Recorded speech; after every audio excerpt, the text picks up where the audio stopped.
Chapter 526. With you, of course. Seeing Phoenix's anger, the man didn't seem to mind at all and continued to boast shamelessly. The only person who can catch my eye on both sides of the Pearl River is you. Would you be willing to give me face and take a boat to the west to see the scenery on both sides of the river? I'm not interested in watching the scenery with you, Phoenix said with an unfriendly expression. This was the first time she was being teased in public. In the past it was always her who teased others like Fang Yan. Miss, you're not giving me any face, the strange man on the boat laughed and said. The strange man on the boat chuckled and said, Miss, why don't you discuss it with the pretty boy opposite you? Maybe he'll agree to my request. Let your mother accompany you, Phoenix cursed. As she spoke, she had already thrown the teacup in her hand. Whoosh! The teacup jumped out of the window, pierced through the air, and smashed towards the man's face with a whistling sound. As fast as a meteor, it arrived in the blink of an eye. Bah! The man grabbed with one hand and the teacup landed in his palm.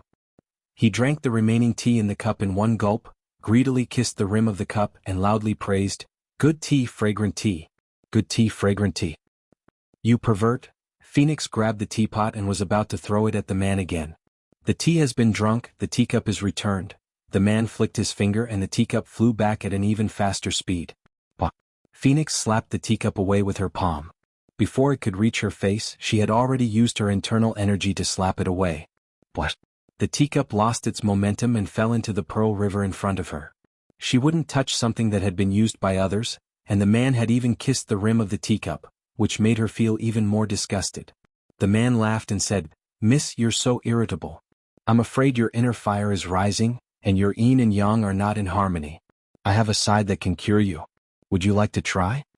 This time, not only was Phoenix's expression embarrassed, but even Fang Yan was furious. He casually threw the teacup in his hand over. The teacup was filled with tea, and it spun rapidly like a top as it flew towards the man's face. I'm not interested in a man's teacup. As the man spoke, he reached out to slap the teacup that Fang Yan had thrown at him away. Bah! When the strength of his palm came into contact with the rotating teacup, the teacup suddenly exploded. The shards of the teacup shattered and shrouded the man's body. The tea in the teacup splashed everywhere, splashing all over the man's face and body. The man stood there in a daze for a long time, then burst out laughing. Beautiful. It was simply too beautiful. Whirlwind explosion. One whirlwind, one world. It is difficult for external forces to fuse, and it is difficult for external objects to enter. Touching it would break the balance and cause one's body to explode. I didn't expect to see an expert who can use whirlwind explosion on the Pearl River, the man shouted loudly. He shouted to Fang Yan in the tea house. Brother, what's your name? He had just called Fang Yan a gigolo, but now he was calling him brother in the blink of an eye. This man's moral integrity, it was so insignificant that it could be ignored. Fang Yan replied in a deep voice, don't call me brother. He was not willing to be brothers with others easily. Fang Yan? Are you brother Fang Yan from Swallow Doc's Fang Tai Chi? Fang Yan's eyes turned cold and he said, that's me. No wonder. The man praised and said, it's said that Fang Tai Chi has a successor and is the rising star of the Tai Chi branch. Seeing you today, it really lives up to its reputation. Who are you? Fang Yan asked loudly. Fang Yan had no impression of this man at all, but the man clearly knew his identity. This was a very bad feeling and it also made him feel insecure as if he was being coveted. Ho Zhendong, the man replied loudly, my friends who have met me call me martial arts fanatic. Martial arts fanatic? Fang Yan was stunned. This ordinary-looking middle-aged man with a wretched manner was martial arts fanatic, one of Wuxia's 7 fanatics? Fang Yan felt as if his faith had collapsed. Music fanatic, who could make his Tai Chi heart resonate strongly and cause his clothes to explode, was a godlike character that he could never forget. Why did martial arts fanatic, who was as famous as music fanatic, look like a tragic tram fanatic? How could such a person be chosen as one of Wuxia's 7 fanatics? Did someone in the organizing committee accept a red packet from him? Martial arts fanatic? Phoenix was also a member of the pugilistic world. Perhaps she did not know the name Ho Zhendong, but the title of martial arts fanatic was so impressive that very few people did not know it. Martial arts fanatic of Wuxia's 7 fanatics? Why is he in Huacheng? Why is he like this? As expected, Phoenix and Fang Yan felt the same way. How could such a person be called martial arts fanatic? Was there not a single member of the 7 Fanatics Appearance Association? In their minds, a martial arts fanatic should have a jade-like face, shoulder-length hair, serious in speech and manner, and have the demeanor of an immortal. It's fine when he doesn't move, but when he does, the earth will shake. Fang Yin also felt like the earth was shaking, but it was because of the martial arts fanatic's image and the way he teased the girl just now. He might be a fake, Fang Yin whispered. Fang Yan's voice was very soft, but the martial arts fanatic heard it. Ho Jindong shouted, "Ignorant brat, who dares to fake the title of martial arts fanatic? Aren't you afraid that I'll fight him to the death?" "Senior martial arts fanatic is right," Fang Yin shouted. "It's my great honor to meet Senior today. If there's a chance in the future, I'll invite Senior for tea again." Fang Yin grabbed Phoenix's arm and said in a low voice, "Let's go." Saying so, the two of them prepared to slip out of the tea house. "Brat, don't go," the martial arts fanatic shouted. "An invitation is not as good as a chance encounter. Since we're meeting at the edge of the Pearl River, how could we not have a good fight? Stay, let's spar."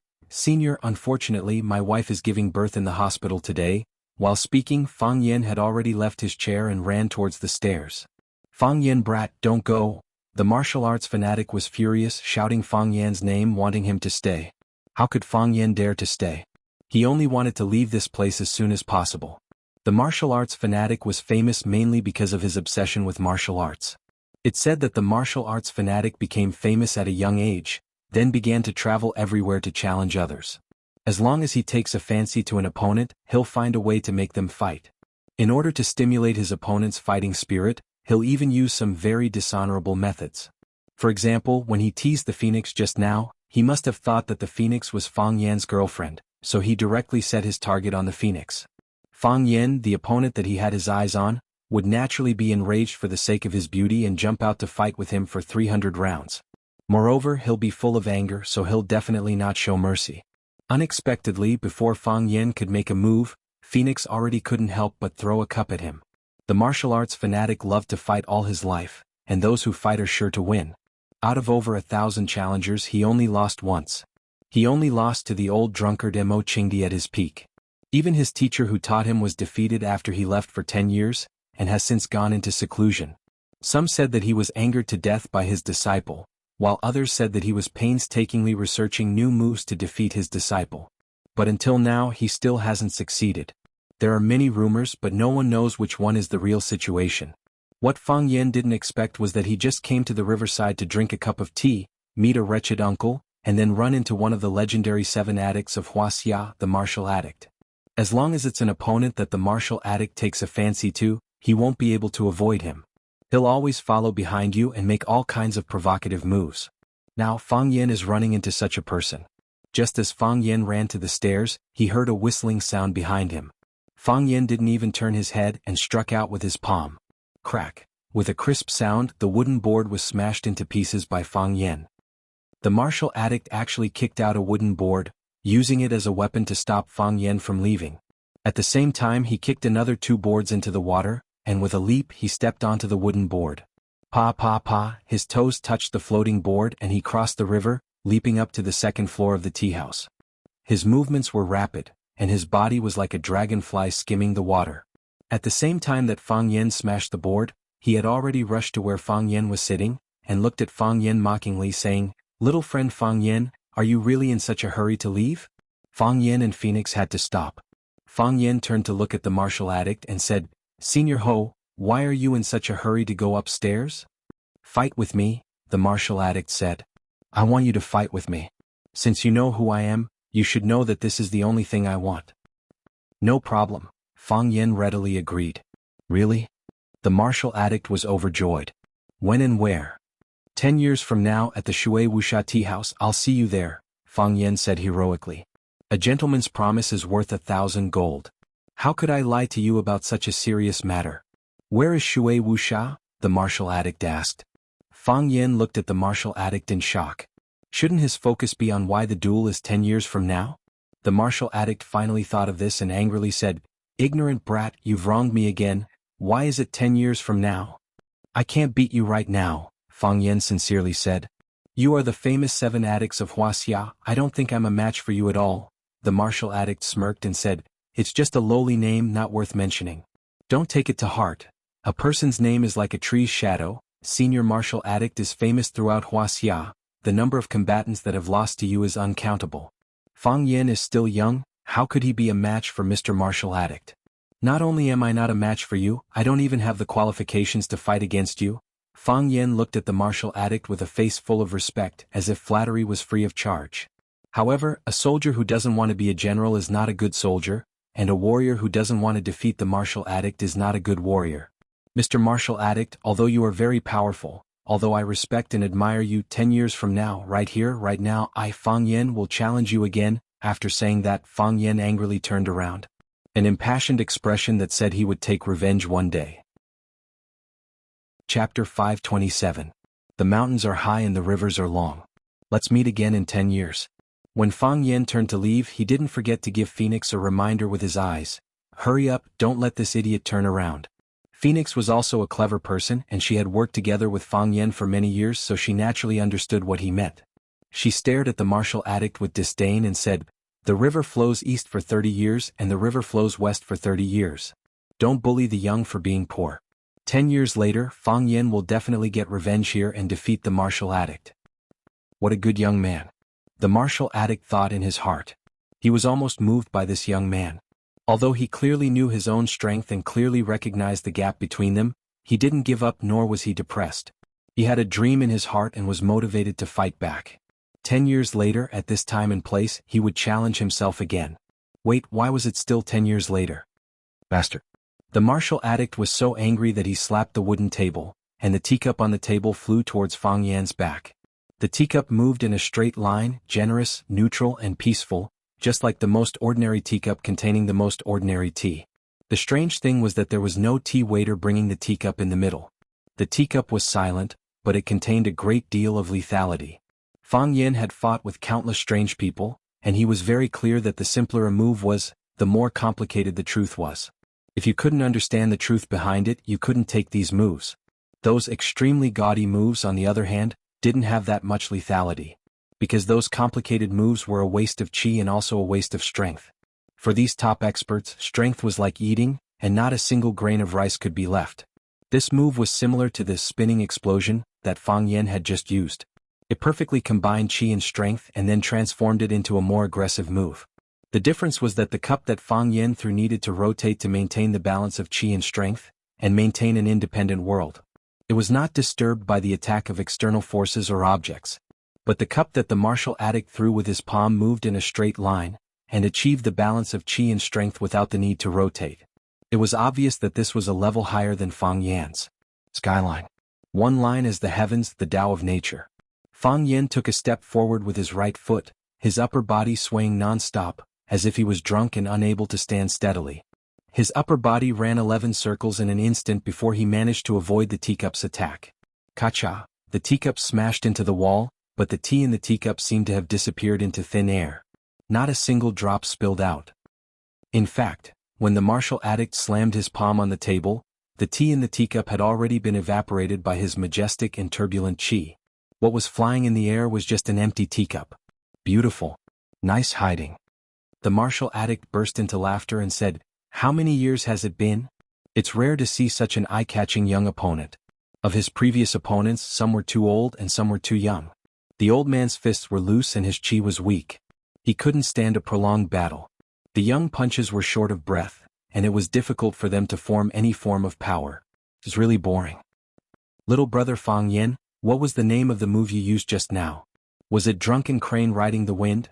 This was the Drunken Crane Riding the Wind created by Azure Dragon Emochingdi after he was crippled? The martial fanatic was also a weirdo. When he was annoyed or angry, he would open his mouth and call you ignorant kid, or pretty boy. However, when you performed a martial art move that made his eyes light up, he would immediately change the way he addressed you as brother. It was Drunken Crane Riding the Wind. Fang Yin answered truthfully. What a heaven-sent genius. He really is a genius. The martial addict said with a face full of regret, Wuxia, Azure Dragon Emochingdi, how glorious and dazzling he was back then. I painstakingly chased after him for 3 months and 17 days and finally got the chance to fight him by the Qingming Lake. After exchanging 3 punches, I used my spear. The first spear, he only used 1 spear and broke 29 strands of my hair. I saved that strand of hair and carefully counted it. The martial addict fondled the green skin on his head with nostalgia and said, I used to be like Emochingdi, I also had long hair. If a martial artist doesn't have long hair, what kind of heroic spirit is there? Do you know why I kept my hair so short now? It's because I was worried that I would meet an expert like Emo Chingdi again and have my hair cut off again. What a pity, the Azure Dragon met the Divine Dragon. In the battle between the two dragons, the Azure Dragon's tendons were destroyed and his cultivation was crippled. Even the heavens are jealous of geniuses. All these years I've challenged people everywhere and trained hard, all for the sake of one day fighting with the Azure Dragon again and erasing the shame of losing my hair. I'm afraid I won't have the chance to fight with the Azure Dragon, but I did meet the Azure Dragon's disciple. This can be considered a fortunate event. Fang Yan was so scared that he quickly explained, Senior Martial Addict, don't misunderstand, me and the old drunkard. You see, I've always called him the old drunkard out of habit, I've never called him the Azure Dragon or Emo Chingdi before. The old drunkard isn't my master, and I'm not his disciple, we're actually of the same generation. He's my grandfather's eldest disciple, and I'm my grandfather's youngest disciple. We're brothers. If you don't believe me, you can go to the inner river and ask around to see if I'm lying to you. The martial addict laughed as he looked at Fang Yan, saying, You're such a slippery brat, if I wasn't careful, I would have fallen into your trap. You think I'll let you go just because you say you're not my disciple? I'm just a martial addict, it's not that I'm not clear-headed. Master and disciple or fellow apprentice, as long as you learn Emo Chingdi's drunken crane rides the wind, and coincidentally use his technique to break my one-line heaven, then we'll have a good fight. Fang Yan helplessly looked at the martial addict, asking, Can't we not fight? No, I'll admit defeat, okay? You can't either, the martial addict said. If every opponent I challenge admits defeat, would there still be any fights in life? Would there still be any joy in living? This guy's a bastard, Fang Yan secretly thought to himself. How good would it be to be safe and painless? Why must I fight to the death with others? If I beat someone to death or cripple them, wouldn't I feel guilty and guilty? If I'm beaten to death or crippled, or worse, I might even be beaten to disfigurement, wouldn't that be a death grudge? Wouldn't my children and grandchildren have to think of ways to avenge me? I really don't want to fight against Senior Martial Addict, and I know I'm no match for Senior Martial Addict. Fang Yan hesitantly said, How about I just stand here and let Senior Martial Addict beat me up? If I want to spar, it won't be one-sided violence. That would be equally tasteless. The martial addict was also a bit hesitant, thought for a bit, then said, How about this? I'll give you a question. If you can solve it, I'll let you go and we'll call it a day. Really? Fang Yan was secretly happy, then said, Don't give me a question from the 4 books and 5 classics, or the Book of Taoism. I'm not familiar with those. Of course not. The martial addict waved his hand and said, Martial artists naturally have to take a martial test. Who would do such a scholarly thing? The martial addict thought for a bit, then picked up a teacup from the table, picked up the teapot, and poured water into the teacup. When the teacup was full, the martial addict put the teacup in his palm, lightly flicked his finger, and the teacup flew towards Fang Yan. This time it was flying in a whirling manner, or rather, flying. Because its speed was very slow, it was as if there was a remote control controlling its flying rhythm. The teacup that was filled with tea stopped in front of Fang Yan, but it still maintained its spinning posture. Like a living creature. Phoenix was shocked. Standing next to Fang Yan, she whispered, This old monster's inner energy is unfathomable. This fairy flower offering move is very difficult to perform unless you've mastered Qigong. You must be careful. The martial addict was a fairy, the spinning teacup in front of Fang Yan's chest, and the tea in the teacup that didn't move or even ripple was the flower, offered by the fairy. This flower wouldn't bring fragrance to people, but it could take away people's lives. Therefore, this flower was also called the Yama flower. Fang Yan was silent, as if he didn't hear what Phoenix said, his eyes staring at the spinning teacup in front of him. His legs trembled lightly, and his body swayed once again. Sometimes fast, sometimes slow, as if someone was constantly attacking him. It wasn't someone else attacking him, it was this Yama flower that kept attacking him. The Yama flower was a barrier that the martial addict had poured a huge amount of strength into, and it was skillfully cast by him. It catered to the direction of the wind, fused with the airflow, and guided by the power of nature, and maintained its spinning state. Once the direction of the wind changed, the airflow increased, or it was attacked by an external force, it would explode. The martial addict laughed as he looked at Fang Yan and said, Fang Yan, you brat, as long as you can pick all of this flower and the water doesn't ripple, you'll pass today's question. Shameless. Phoenix's temperament was extremely elegant and she cursed. When picking the flower, of course it would touch the cup, and when touching the cup, how could the water not ripple? You're purposely making things difficult for us. Ah! The martial addict laughed and said, Little girl is right, I'm indeed making things difficult for you. Not only that, while the martial addict was still talking, his figure suddenly disappeared. A shadow flashed, and when he reappeared, he was already clutching Phoenix's neck. In order to add a bit of entertainment, we should add a bit more stakes to this match. If he can't solve this question, I'll break your neck. Wouldn't that be a lot more fun? Phoenix's face turned purplish red, reaching out to pull the martial addict's hand away. But the martial addict didn't budge at all. His fingers exerted a bit of force and all of her strength was drained away. Fang Yen brat, don't disappoint me, the martial addict smirked and said, pick this Yama flower, or watch her die, dash. Chapter 528. Crazy because of love, crazy because of love. In order to force others to spar with him, he did not hesitate to kidnap a hostage, something that did not match his identity at all. This kind of martial fanatic, one of the 7 fanatics of Wuxia, was truly shameful. Phoenix's pretty little face turned purplish red. Her body was powerless and stopped struggling, as if she had resigned herself to being controlled by the martial fanatic to threaten Fang Yen. She came from a wealthy family. When had she ever suffered such grievances? When had she ever suffered such torment? Her eyes fiercely and angrily glared at the martial fanatic. She did not shrink back because her life was in the hands of others. Her mouth could not speak, but her eyes had already expressed all of her emotions. Little girl, don't be angry with me. The martial fanatic looked at Phoenix with a smile and said, I am doing this for the good of your little lover. If he can break this fairy flower offering, his cultivation will once again advance. At that time you will also benefit. At that time you will thank me, this old monster. Phoenix had just cursed the martial fanatic for being an old monster, in a low voice. It turned out that the martial fanatic had already heard it. Now that he threw it back at Phoenix, Phoenix did not even have the chance to defend herself. Who told her to have her throat grabbed? The martial fanatic made his move, and Phoenix was captured. All of these things happened in the time it takes for a normal person to blink their eyes. Fang Yen turned a deaf ear to everything around him, as if he did not notice that Phoenix was in danger. His body was still swaying back and forth, left and right in an irregular manner. The heart of Tai Chi naturally rotated, and the Tai Chi domain fully unfolded. When the flower of the fairy flower offering appeared in front of Fang Yen as a more intuitive red line, Fang Yen could clearly see the picture of the rotating cup. The rotating cup was a straight line, but because the speed of the rotation was too fast, it looked as if those lines were in a completely still state. Not only was the cup rotating, but even the tea inside the cup, which did not look like there was a single ripple, was also rotating. The lines of the tea were dynamic and looked like undulating waves. Then here came the problem. The problem set by the martial addict was to make Fang Yen keep the water still while picking the Yama flower. The tea itself was rippling. When one's hand touched the edge of the cup or the body of the cup, it would only ripple more violently. How could one keep it still? It goes against the laws of physics. However, if he couldn't do that, how could he distinguish the difference between top-notch experts and ordinary people? If they couldn't go against the principles of martial arts, how could those martial gods and martial fanatics happily pretend to be pretentious? Fang Yen was now faced with such a difficult problem. Fang Yen stared at the spinning teacup without blinking, his fingers itching to move. He wanted to reach out and catch the teacup several times, but he resisted the urge to do so. He knew that the time was not right. If he dared to make a move, this ordinary teacup might turn into a powerful bomb. The pieces of the cup would turn into sharp daggers, and even the tea inside the cup would become indestructible steel nails. It was just like this spinning explosion that Fang Yen had just used on the martial addict.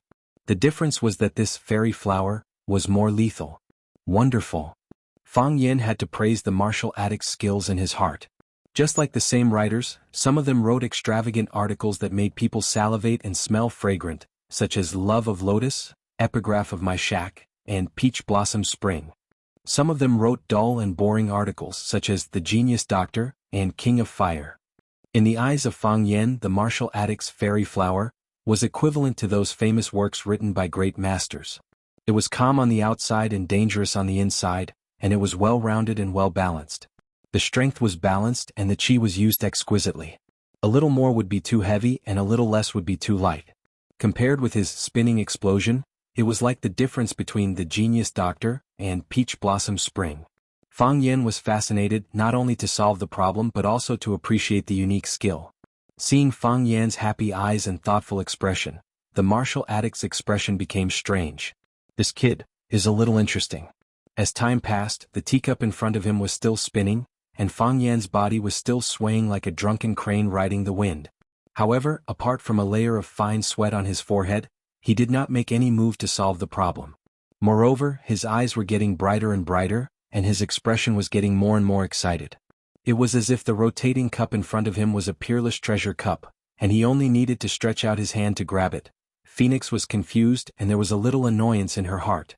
This idiot, I'm being kidnapped and you're still laughing like a fool like you've won the lottery? Is the first love not human? Does the first love not have human rights? The smile on the martial addict's face froze, and his gaze on Fang Yan became more and more serious. This guy is stronger than I thought. Dong dong dong, the sound of heavy footsteps could be heard. The red-robed waitress quickly walked up the stairs and asked, "Sir, did you break something?" She looked at the spinning teacup in front of Fang Yan in surprise, and forgot why she came upstairs. What's with that teacup? Is this a magic competition? Also, what's with that fatso strangling that beautiful girl's neck? As a dedicated teahouse worker, shouldn't he call the police at this time? Phew, Fang Yan let out a deep breath. His body straightened, his feet stood still, and his upper body stopped shaking. Crack. The teacup in front of him stopped spinning, fell to the ground and shattered. Fang Yan looked at the martial addict and asked, "Senior martial addict, my friend and I, can we leave now?" The martial addict let go of Phoenix's neck, but his eyes were still staring at the shattered teacup on the ground.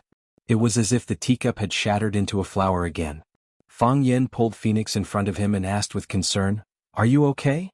Phoenix covered her neck, coughed a few times, then shook her head. "I'm fine." Her eyes looked at Fang Yan, then at the martial addict who had fallen into a trance, not understanding what happened between the two of them. "If there's nothing else," Fang Yan grabbed Phoenix's arm and said, "Let's go back."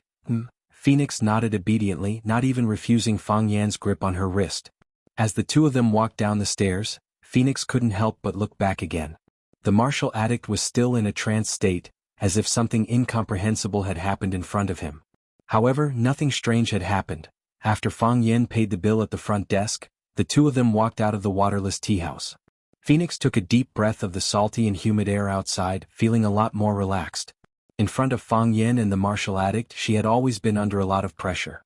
When the two of them were competing, it wasn't just a competition of strength, chi, but also a competition of presence. As the two of them continued to increase their presence, the pressure they exuded also became heavier and heavier. Even after spending so many years with Fang Yan, she still couldn't quite get used to it. Phoenix looked at Fang Yan and asked with a puzzled expression, "Did you pick the Yama flower?" "There's no such thing as a Yama flower, so why bother picking it?" Fang Yan asked with a smile. "What do you mean?" Phoenix was confused. "The cup of tea that the martial addict gave us just now, wasn't it a flower from a fairy?" "The martial addict is the martial addict, and the martial addict is not a fairy. Tea is tea, it can't grow a flower." Fang Yan shook his head with a smile. "We remove the complexity on the outside, remove the color on the surface, and only look at its most essential thing. It is a cup of water." "I don't understand," Phoenix said with some annoyance. Although she was proficient in martial arts, she was far from being comparable to young geniuses like Fang Yan and Bai Xiu. Compared to Yi Rou, she was far behind. This was also the reason why she found it hard to refute Fang Yan's claim that her martial arts were not as good as Yi Rou's. Fang Yan chuckled and said, "The mountain is the mountain, the water is the water, the mountain is not the mountain, the water is not the water." Most of the martial artists are stuck in this second stage, unable to move forward, and their lifetime achievements stop here. The martial addict has entered the realm where the mountain is still the mountain, the water is still the water, but because of the barrier of knowledge he complicates things, so he came up with such a seemingly difficult but actually very simple problem. How is it difficult and how is it simple? Phoenix was very anxious. These two guys were talking in silence, and as a bystander she was so anxious that her heart was itching. He set a trap in this question. The cup of water seems to be motionless, but in fact, it is flowing very fast and the whirlpool is turbulent. As you said, as long as the hand touches the cup, it will inevitably cause the water to ripple. Moreover, the cup and the water form a world of their own, and it will explode upon contact. It is impossible to reach out to pluck the Yama flower and ensure that the water in the cup will not ripple, unless the heat in it is extracted and solidified into ice. But that is contrary to the test question. Because what the martial addict wants is water. If it solidifies into ice, it will fall into another trap set by him. "But I didn't see the water in the cup move," Phoenix said. "Right." Fang Yen snapped his fingers and said with a smile, "You didn't see the water ripple, and I also said that I didn't see the water in the cup move? Then does it prove that the water in the cup has not moved at all?" Phoenix's eyes lit up and said, "So, even the martial addict can't prove that the water in the cup has always been flowing. If he wanted to prove this, he would have to remove the force and skill that he attached to the cup. That way, even if the water is shaking, it can be said that the martial addict himself caused the water to ripple." Fang Yen nodded and said, "Moreover, the cup continued to spin in front of me, not falling or breaking, and I used the drunken crane rides the wind to find its resonance frequency. The cup itself is already under my control, accepting my guidance. Since the fairy's flower is already in my hand, why would I need to pick it? So, you don't need to do anything and you have already completed this test question? Because this question has no solution, so I don't need to solve it at all," Fang Yen said with a smile. Chapter 529. Phoenix was very happy for Fang Yen and grinned for a while. Phoenix felt sad for herself. She found that they were not on the same wavelength at all. The martial addict casually throwing out a cup was the legendary flower offering from a fairy. Fang Yan's body swayed and he actually solved this century-old problem. Were these two fairies? What ulterior motives did they have in coming to the human world? The world of martial arts is really obscure and profound. Phoenix sighed. She had a feeling that she had more than enough but not enough strength. As the daughter of a wealthy family, she had already put in enough effort and had been gritting her teeth to keep up. But she just couldn't be like Fang Yen and Yi Ro, who could easily step into another small world. She was still bitterly searching in the outside world but couldn't find a way to enter. Fate was biased towards her, but how unfair was it to her? Fang Yen smiled and looked at Phoenix. "You can clearly rely on your face to make a living, why must you rely on your talent? You can't even live a good life. You just have to learn how to stretch tendons and wield knives and sticks like us. Why bother?" "I'm willing." Phoenix raised her beautiful face and looked at Fang Yen with a smile on her face. She really liked what Fang Yen said when he said, "I can obviously rely on my face to make a living," and said, "Why do you care?" "I don't care." Fang Yen smiled and shook his head. He took out the key from his pocket and pressed the unlock button. "I'm going back. Goodbye." After that, he opened the door and prepared to leave. "Hey," Phoenix shouted from behind. Fang Yen turned to look at Phoenix and asked, "Is there anything else? I haven't had lunch yet. Are you really not going to treat me?" "I'm going back." Fang Yen said with a smile, "You should go back too. Watching doesn't suit you." Fang Yen waved his hand and slowly drove the BMW away. Looking at the gradually disappearing car, the smile on Phoenix's face froze. Her eyes were filled with sadness. She took out a pack of lady cigarettes from her pocket, took one out and put it in her mouth. She took a deep breath into her lungs and then gently exhaled. Not only did he not feel relaxed, but his heart felt even heavier. It was as if there was something pressing on his chest. "It would be great if it could be like smoking," the Phoenix said faintly. She did not leave. Instead, she turned around and returned to the tea house. Phoenix walked to the second floor again. The martial addict was still squatting in the same place, looking at the broken pieces of the teacup on the ground. The waitress in red looked at him with a puzzled expression. She missed the fact that he was a madman, but she felt that his madness was not too obvious. Phoenix patted the waitress on the shoulder, indicating that there was no need for her to stay. After the waiter left, Phoenix walked to the martial addict's side and squatted down. She didn't say anything and looked at the broken pieces of the cup. "Do you understand?" the martial addict asked. "I don't understand." Phoenix shook her head. "What about you? Understand?" "I understand now," the martial addict said excitedly. "Everyone in the world thinks that there are 3 realms in martial arts. A mountain is a mountain, a water is water. A mountain isn't a mountain, a water isn't water. A mountain is still a mountain and a water is still water, but there's actually a 4th realm above these 3 realms. That was don't look. Don't look at the mountain, don't look at the water, sit and look at your heart. Whatever your heart thinks, that's what it thinks. Whatever your heart sees, that's what it sees. We always use our eyes, trying our best to see everything as clearly as possible. But that's not the case. The heart is the purest eye. Otherwise, why is there a phrase called mind's eye?" "Congratulations," the martial addict sincerely congratulated him. For these martial artists, every time they climb a mountain, it's the same as regaining a new life. The previous life doesn't die, it's just entering another stage. Some people only have one life in their entire lives, but some people are able to continuously train, continuously pursue, to experience the wind and moon, to experience the wind and dust, to reach the end.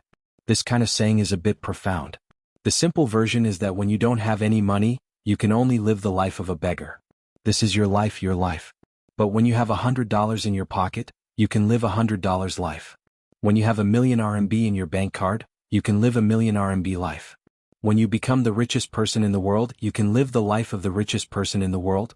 No matter what social class or social circle, money has already divided people into different levels. You can choose not to accept it, but it really exists. The same principle applies. When Fang Yan obtained the heart of Tai Chi, he entered another world. He achieved a new self. Now the martial addict was standing at the door of a new world. He couldn't figure it out, so he continued to think. When he figured it out, the golden door suddenly collapsed, welcoming his arrival. Thank you. The martial addict finally stood up, walked back to the window and sat down, saying, "Little girl, come and have a cup of tea with me." The martial addict didn't refuse. She walked to the opposite side of the martial addict and sat down. She took the initiative to wash the cup, poured a cup of warm tea and brought it over. The martial addict drank the tea in the cup, looked at the phoenix and asked, "You don't want to? Why would I not want to? If you are willing, you won't come back." The martial addict smiled and said, "The writer is not willing, so he will rewrite the story he has written. The painter is not willing, so he will tear up the work he has painted and redraw it. The martial artist is not willing, so he will practice the fist technique he has written before again. The woman is not willing, so she will want to choose again." The phoenix laughed and said, "You are not a martial addict, you are a love addict. When you love something to the extreme, you will become a love addict." The martial addict said calmly, "You can see my love and I can see your love. Can he see it?" The phoenix asked. "He pretends not to see it." The martial addict said, "The atmosphere in the meeting room was very heavy. No one spoke and everyone held their teacups and drank tea, as if drinking tea was the most important thing in the world." Jiang Shangxin lifted her head and scanned everyone's faces, but accidentally met with Jiang Junling's gaze. It was too late for Jiang Shangxin to avoid it. Just as she was about to say something to liven up the atmosphere, the corners of General Ling's lips curled up into a smile. He looked at Jiang Shangxin and said, "Shangxin, do you think that I'm in a pathetic state?" "Sorry, state? How is that possible?" Jiang Shangxin smiled and shook her head. "Brother is still the most handsome and brilliant brother in my heart. Yes, I am in a sorry state." Jiang Junling sighed and said, "The appearance this time was not glorious. They wanted to create some trouble for us and it was really hard for us to avoid it. With the help of Du Qing, the local tyrant who has been in Huaqing for many years, Fang Yan is like a tiger that has grown wings. It's not just disgraceful. We have been slapped in the face," Lan Ling said with a gloomy face. He left the house at 9:20 a.m. to attend the signing ceremony. It should have taken him only 30 minutes, but he took 2.5 hours to get there. By the time he arrived at the meeting, the auspicious time chosen by the old master had already passed, and the meeting could only be postponed. What was even more embarrassing was that they were holding a meeting inside to announce to the media that they would invest heavily in Longtu Group. They were extremely confident in the future performance and the market of Longtu Group, but there was a group of workers making a ruckus outside. Even though they had given the reporters a lot of money and greeted the leaders of the various newspapers, did they really think that the dirty work had been cleaned up? The secretary knocked on the door and walked in. He looked at Jiang Zhulu with a serious expression and said, "Boss, there is already news of the workers making a ruckus online. Which company released it?" Jiang Zhulu asked fiercely. "Watching News Network." The secretary answered. "Let the public relations department be in charge of this matter and get them to delete the post. I will not allow any news that is unfavorable to us to appear on the internet." Jiang Zhulu seemed to be in a bad mood. His tone was very harsh and he was suppressing his anger. "Forget it." Jiang Junling waved his hand and said with a smile, "Zhulu, since they have created such a huge ruckus, how could they not have a backup plan? We can bribe some reporters, but we can't bribe all of them. Some of the media will give us face, but not all of them. If we don't let them release it, they will release it themselves. It can't be stopped. If we don't do something, I'm afraid that there will be reports about this matter everywhere, and our activities today will become a scandal." Jiang Zhulio's expression softened a little as he said, "The Jiang family and the Lan family invested heavily in Longtu, but we didn't solve the problem of the old employees' insurance. Isn't this pushing us, Longtu, to the opposite side of the people? Since we can't stop it, then let's do it properly. If they scold us for not doing a good job, we can just correct it. Get your public relations department to come up with an emergency public relations plan and send it to the meeting room for everyone to discuss. Since Fang Yin has already ignited the flames of war, we naturally have to meet him with our weapons. Don't be impatient for momentary gains and losses. We only need to win once, win the most important one, and that will be enough. Jiang Zhulu returned to his original seat and said with a smile, "Young master is still able to keep his composure. I've been so angry that I've become muddle-headed by those B*****'s consecutive moves today." Jiang Junling smiled and didn't say anything else. He knew that with Jiang Zhulio's intelligence, how could he not be able to solve the problem that was happening before his eyes? Hiding his incompetence while showing off his wisdom to the people around him, only such a cooperative partner was a smart one. Li Yun finished looking at the report in her hand, frowned and said, "If we only give some compensation to those workers who are causing trouble outside, this amount of money is insignificant to us. But I'm just worried that after the problem here is solved, the other workers will also get the same or better treatment. When that time comes, it will be an astronomical figure." "He's trying to take us down," Jiang Junling said with a smile. Chapter 530. Eldest young master, do you have any good ideas? Li Yun looked at Jiang Junling and asked. "No." Jiang Junling shook his head. His gentle gaze swept across everyone's faces. He smiled and said, "I want to let everyone make a choice. If you want a reputation, you have to spend a lot of money. If you can't bear to spend money, you won't have a good reputation. What do you choose?" Everyone was silent for a while. Jiang Zhulu was the first to speak. He said, "Eldest young master, we're sitting here to solve this problem. My mind is in a mess. I can't think of any good ideas in such a short time. Why don't you give us an idea? Whether it's to abandon our reputation or spend money, we'll listen to eldest young master's decision." "That's true." Li Yun nodded in agreement. She was in charge of the general's businesses. Jiang Junling had more decision-making power than her. Since that was the case, why not give out the favor earlier? Who didn't know how to say beautiful words? "Eldest young master, please organize our thoughts and unite our opinions. If we're going to spend money, we'll spend money together."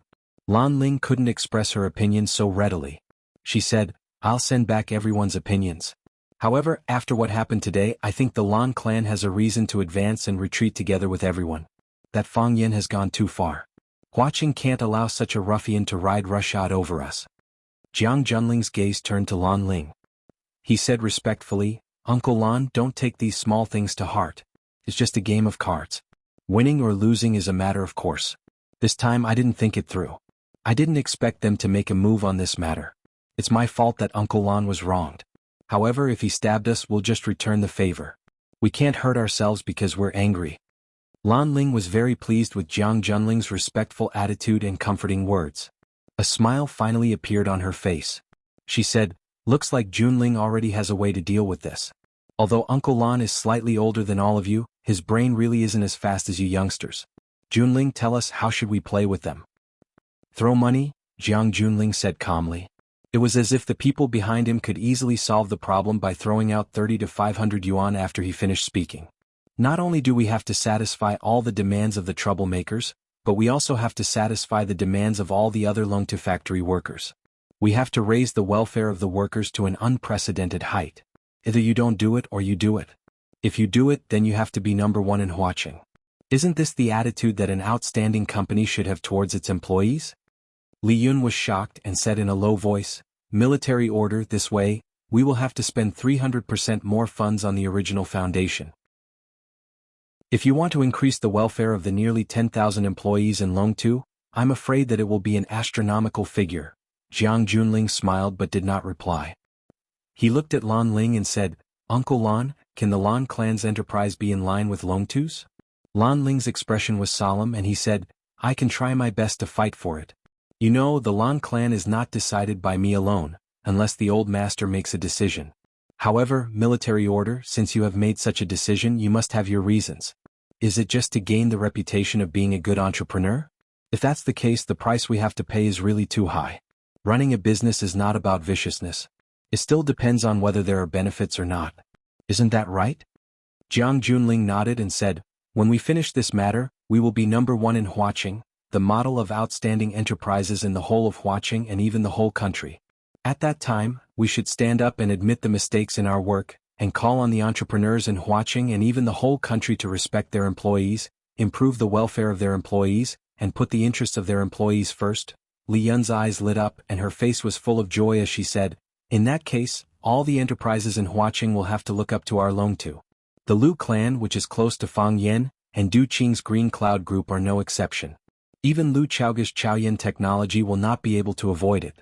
If they do not look up to our standards, their companies will be unstable internally and employees will leave. At that time, a large number of talents will re-enter our Longtu. Longtu will once again become number one in Huaqing. The influence of being number one in society will be huge and so will the benefits. There's also the most important use." Jiang Zhuliu's eyes shone brightly and he said, "When the time comes, we will release the news that the Longtu group was forced by Fang Yen and Du Qing to take such measures. In that case, think about it, how many people will see Fang Yen as a thorn in their side?" "Wonderful." Lan Ling slapped her thigh and shouted, "We have taken all the good reputations, but Fang Yen and Du Qing have become the rats on the street that everyone wants to beat up. Those entrepreneurs who have no choice but to cut off their flesh for their employees because of their conspiracies, they can't wait to ruthlessly tear off a piece of flesh from Fang Yen and Du Qing, right? Putting other places aside, I'm afraid that they will be isolated by the entrepreneurs in Huaqing." Wonderful, this move is really too wonderful for words. The saying that a child should be like Jiang Junling is indeed true. He easily and calmly solved the problem of their killer move, and even conveniently stabbed them in the heart. In this case the money spent was worth it. No, it's worth it. It's worth it. I can guarantee you right now that the Lan clan will throw away this sum of money. Jiang Shangxin also looked at Jiang Junling with a face full of astonishment. She thought to herself, this man is indeed very scheming. Fang Yen and Du Qing worked together to set up such a situation that was bound to be damaged, but it was solved by him with just a few words. At the same time that he solved the problem, he pushed Fang Yen and Du Qing to the opposite side of all the entrepreneurs in Huaqing. If Fang Yen and Du Qing hadn't exposed these matters, how would they have lost so much money? If Fang Yen knew about Jiang Junling's counterattack, what kind of reaction would he have? These two outstanding figures of the younger generation would use Huaqing as the battlefield, each displaying their unique skills and methods. What kind of dazzling sparks would there be when they collided? It was really exciting. Jiang Shangxin suddenly realized that she actually didn't hate Fang Yen at all. She also couldn't hate Fang Yen. Furthermore, deep down in her heart she still hoped that he would be able to win this battle. Jiang Junling didn't feel happy because of everyone's praises. The smile on his face gradually disappeared, and he looked at everyone present with an extremely serious gaze. He said, "Since no one has any objections, then we have to execute it as soon as possible. Let's start from solving the problem of those laid-off workers downstairs. Don't waste a single second." Li Yun looked at Jiang Junling and asked, "Eldest young master, what are you worried about?" "I'm worried that someone is ahead of us." Jiang Junling sighed softly and said, "Fang Yen didn't treat Phoenix to a meal. Instead, he came back to accompany Lu Chaoga for a meal. By the time he drove back, Lu Xiaoga had already prepared the food. 4 dishes and a soup were the standard 3 meals for the two of them during this period of time." Fang Yen said a little reproachfully, "Why are you cooking again? Your hand hasn't recovered yet, it'll be terrible if it gets wet. Why don't you get the nanny to cook in the future?" "No need." Lu Chaoga rejected and said, "I'm afraid that the dishes they cook won't be to your liking. Moreover, my hand has basically recovered, it won't be a problem as long as I'm careful. If you don't let me go to work in the company, there's really nothing for me to do at home." Lu Chaoga wasn't lying. Because of her health, Fang Yen didn't let her work at Chaoyan Science and Technology for the time being. Everything was handed over to a few assistants, and only the most important things were gathered to her to make decisions. Therefore, when she was alone at home, she wanted to do something meaningful. For example, cooking. In the past, she hated to touch those greasy food and cutlery as she felt that it would be easy to hurt her hand. However, when she cooked for Fang Yen, she didn't have such worries at all, and in the process she could gain a lot of happiness. For Lu Chaoga, cooking was a fulfilling and enjoyable thing. If Fang Yen didn't let her cook, she didn't know how to spend the extra time. Fang Yen thought for a while and said, "Well, I'll try to come back from work earlier. If I come back early, I'll cook. If I really can't come back, you'll cook." Okay. Lu Chaoga nodded in agreement. Just after the meal, when Fang Yen was busy cleaning up the dishes, the doorbell in the living room rang. Fang Yen walked over and took a look. He found Du Qing and Li Ye standing in front of the camera at the door. Fang Yen pressed the unlock button, and the electronic iron door automatically shrank to both sides. After Fang Yen washed his hands, he untied the apron around his neck and said to Lu Chaoga, "Du Qing is here." Fang Yen took the initiative to go out to greet Du Qing. Du Qing said with a smile, "Young master, you don't have to be so polite. We're all on the same side and we'll have to come here to drink tea often in the future. How tiring would it be to welcome and deliver it every time?" "Who asked Big Brother Du to be a distinguished guest?" Fang Yen said with a smile. Lu Chaoga personally brought tea to Du Qing and Li Ya. Du Qing quickly got up and took it. Looking at Lu Chaoga, he said, "Miss Lu is a heroine and has always been my idol. Chaoyan technology has developed to such a scale in just 3 years. Chaoyan Technology's little flame logo is popular all over the world. Miss Lu is the soul. We old guys who have been in the business world for many years are far inferior." Li Ya knew about Lu Chaoga's deeds and respected her very much. Standing next to Du Qing, she looked at the legendary woman in front of her with curiosity. The genius woman who often appeared in financial magazines, was she dressed in home clothes when she was at home? Using her hands of wealth to serve fragrant tea to the guests? Li Ya had to turn her eyes to Fang Yan's face again. This man who had been ignored by her before, what kind of magical charm did he have? To be able to make a goddess like Lu Xiaoga willingly pour spoonful for him? Lu Xiaoga smiled indifferently and said, "Mr. Du is a senior and also a big brother, it's Xiaoga's honor to be valued by you. Chaoyan Technology was able to achieve such results because of the care of our ancestors. I just put in some courage and hard work. How can I compare to Mr. Du who started from scratch?" Du Qing laughed and said, "The outside world is saying that Miss Lu Xiaoga, the helmsman of Chaoyan Technology, is as cold as ice. It seems that they lack understanding of Miss Lu. I know that Miss Lu's ability to praise people is not any lower than others. My heart is filled with warmth." Everyone laughed. Chapter 531. Lu Xiaoga didn't say much. After serving tea to everyone, she sat quietly beside Fang Yen. Fang Yen held a cup of Longjing tea before the rain. He didn't taste it carefully, but he carefully stroked the glass teacup with his palm. He looked at Du Qing who was sitting opposite him and said, "I heard that the roads in Huaqing aren't easy to drive on right now, and there's a lot of traffic jams?" "Yes." Du Qing nodded in agreement and said, "Huaqing is an international metropolis. There are more and more people and more cars. When it's rush hour, cars move slower than turtles. In the past we used to call cars a tortoise cover, but at that time cars moved very fast. Look at it now, isn't it a tortoise cover?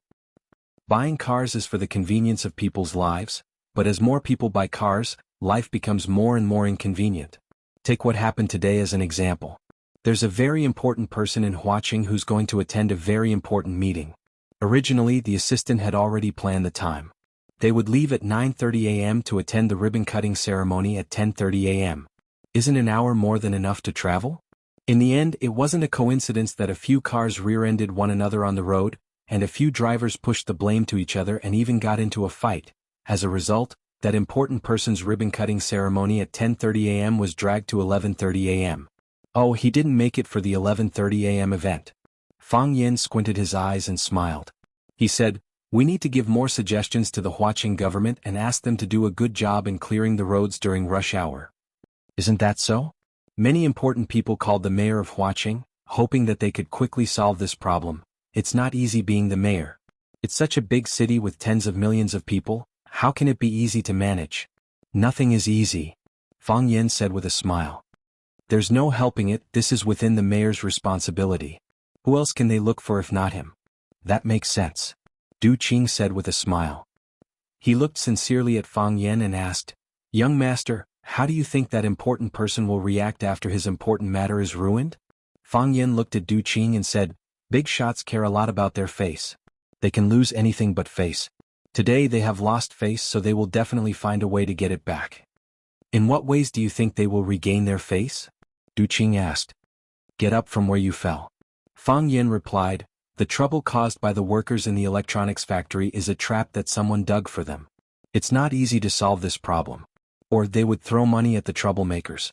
Not only did they want to convince the retired workers, but they also wanted to make the workers who hadn't stood up for the time being satisfied. They had just settled down, but the other side felt that the treatment wasn't good and jumped out to cause trouble again. Turning all his hard work into a joke is not his style. Are they really willing to pay such a huge price?" Li Ya asked in disbelief. She and her uncle Du Qing came to look for Fang Yen to solve this problem. They had already discussed the answer to this question in the office. Either Jiang Junling and the rest chose to deal with this matter coldly and satisfy some of the troublemakers' interests. They would first shut their mouths, then use the other part of the interest to keep them in suspense so that they wouldn't stand on the opposite side and attack Longtu. However, this way of dealing with it was too conservative and petty. Especially at this critical moment when the whole city's media was paying attention to this matter, it was even less convincing for them to do so. Then there was another possibility, which was to throw money at them. They would follow the method that Fang Yan suggested, which was to smash the troublemakers and those who might be dissatisfied. However, she and her uncle had done a rough calculation. With the current size of the Longtu group, this would be an astronomical figure. In order to win people's hearts, would Jiang Junling and Jiang Zhulu do such a crazy thing? If they really did such a thing, could they still be considered a qualified business operator? If it was in the past, Liu would directly refute Fang Yan's speculation. However, after seeing Fang Yan's methods and style of doing things a few times, she naturally had some fear of him and a belief that she had always rejected. Du Qing also looked at Fang Yan with a solemn expression and said, "They took out such a huge amount of capital just to buy people's hearts? Just so that they have a chance to stab us in the back? If there's a chance to stab us in the back, no matter how much capital they have, they are willing to invest it." Fang Yan said with a smile. "Brother Du, you have to be mentally prepared for a tough battle." Du Qing was shocked and said, "Young master, don't be impulsive. They are throwing money irrationally, but we can't throw money irrationally. If we fall into a vicious competition, we will be the ones who suffer in the end. Chaoyan technology has been developing rapidly these years, but compared to the giants like the Jiang family, our foundation is still a little shallow. Our Green Cloud group is not even worth mentioning. Injuring 8 enemies and losing 1,000 of our own. It's not worth it." What was Du Qing afraid of? He was afraid that Fang Yan and Jiang Junling would get angry. The same youthful vigor, the same young heroes. If you throw 100 million, I will throw 200 million on my side. If you throw 1 billion, I will throw 1.5 billion on my side. It has to be a little more than you. In that case, where would he, Du Qing, go? If he didn't follow, he would lose his friendship. If he followed, the Green Cloud group, which had just been injured, would probably be dragged down in this tough battle. Du Qing could guess what Jiang Junling might do next, but he couldn't guess what Fang Yan would do to deal with it. "Brother Du, don't worry," Fang Yan said with a smile, "I'm not that irrational. Besides, throwing money to fight with others is not in line with our style. How can a cultured person compete with others for wealth?" Fang Yan turned to look at Lu Chaoga and asked with a smile, "Are you ready?" "Ready." Lu Chaoga nodded lightly and said, "There are a total of 3 steps.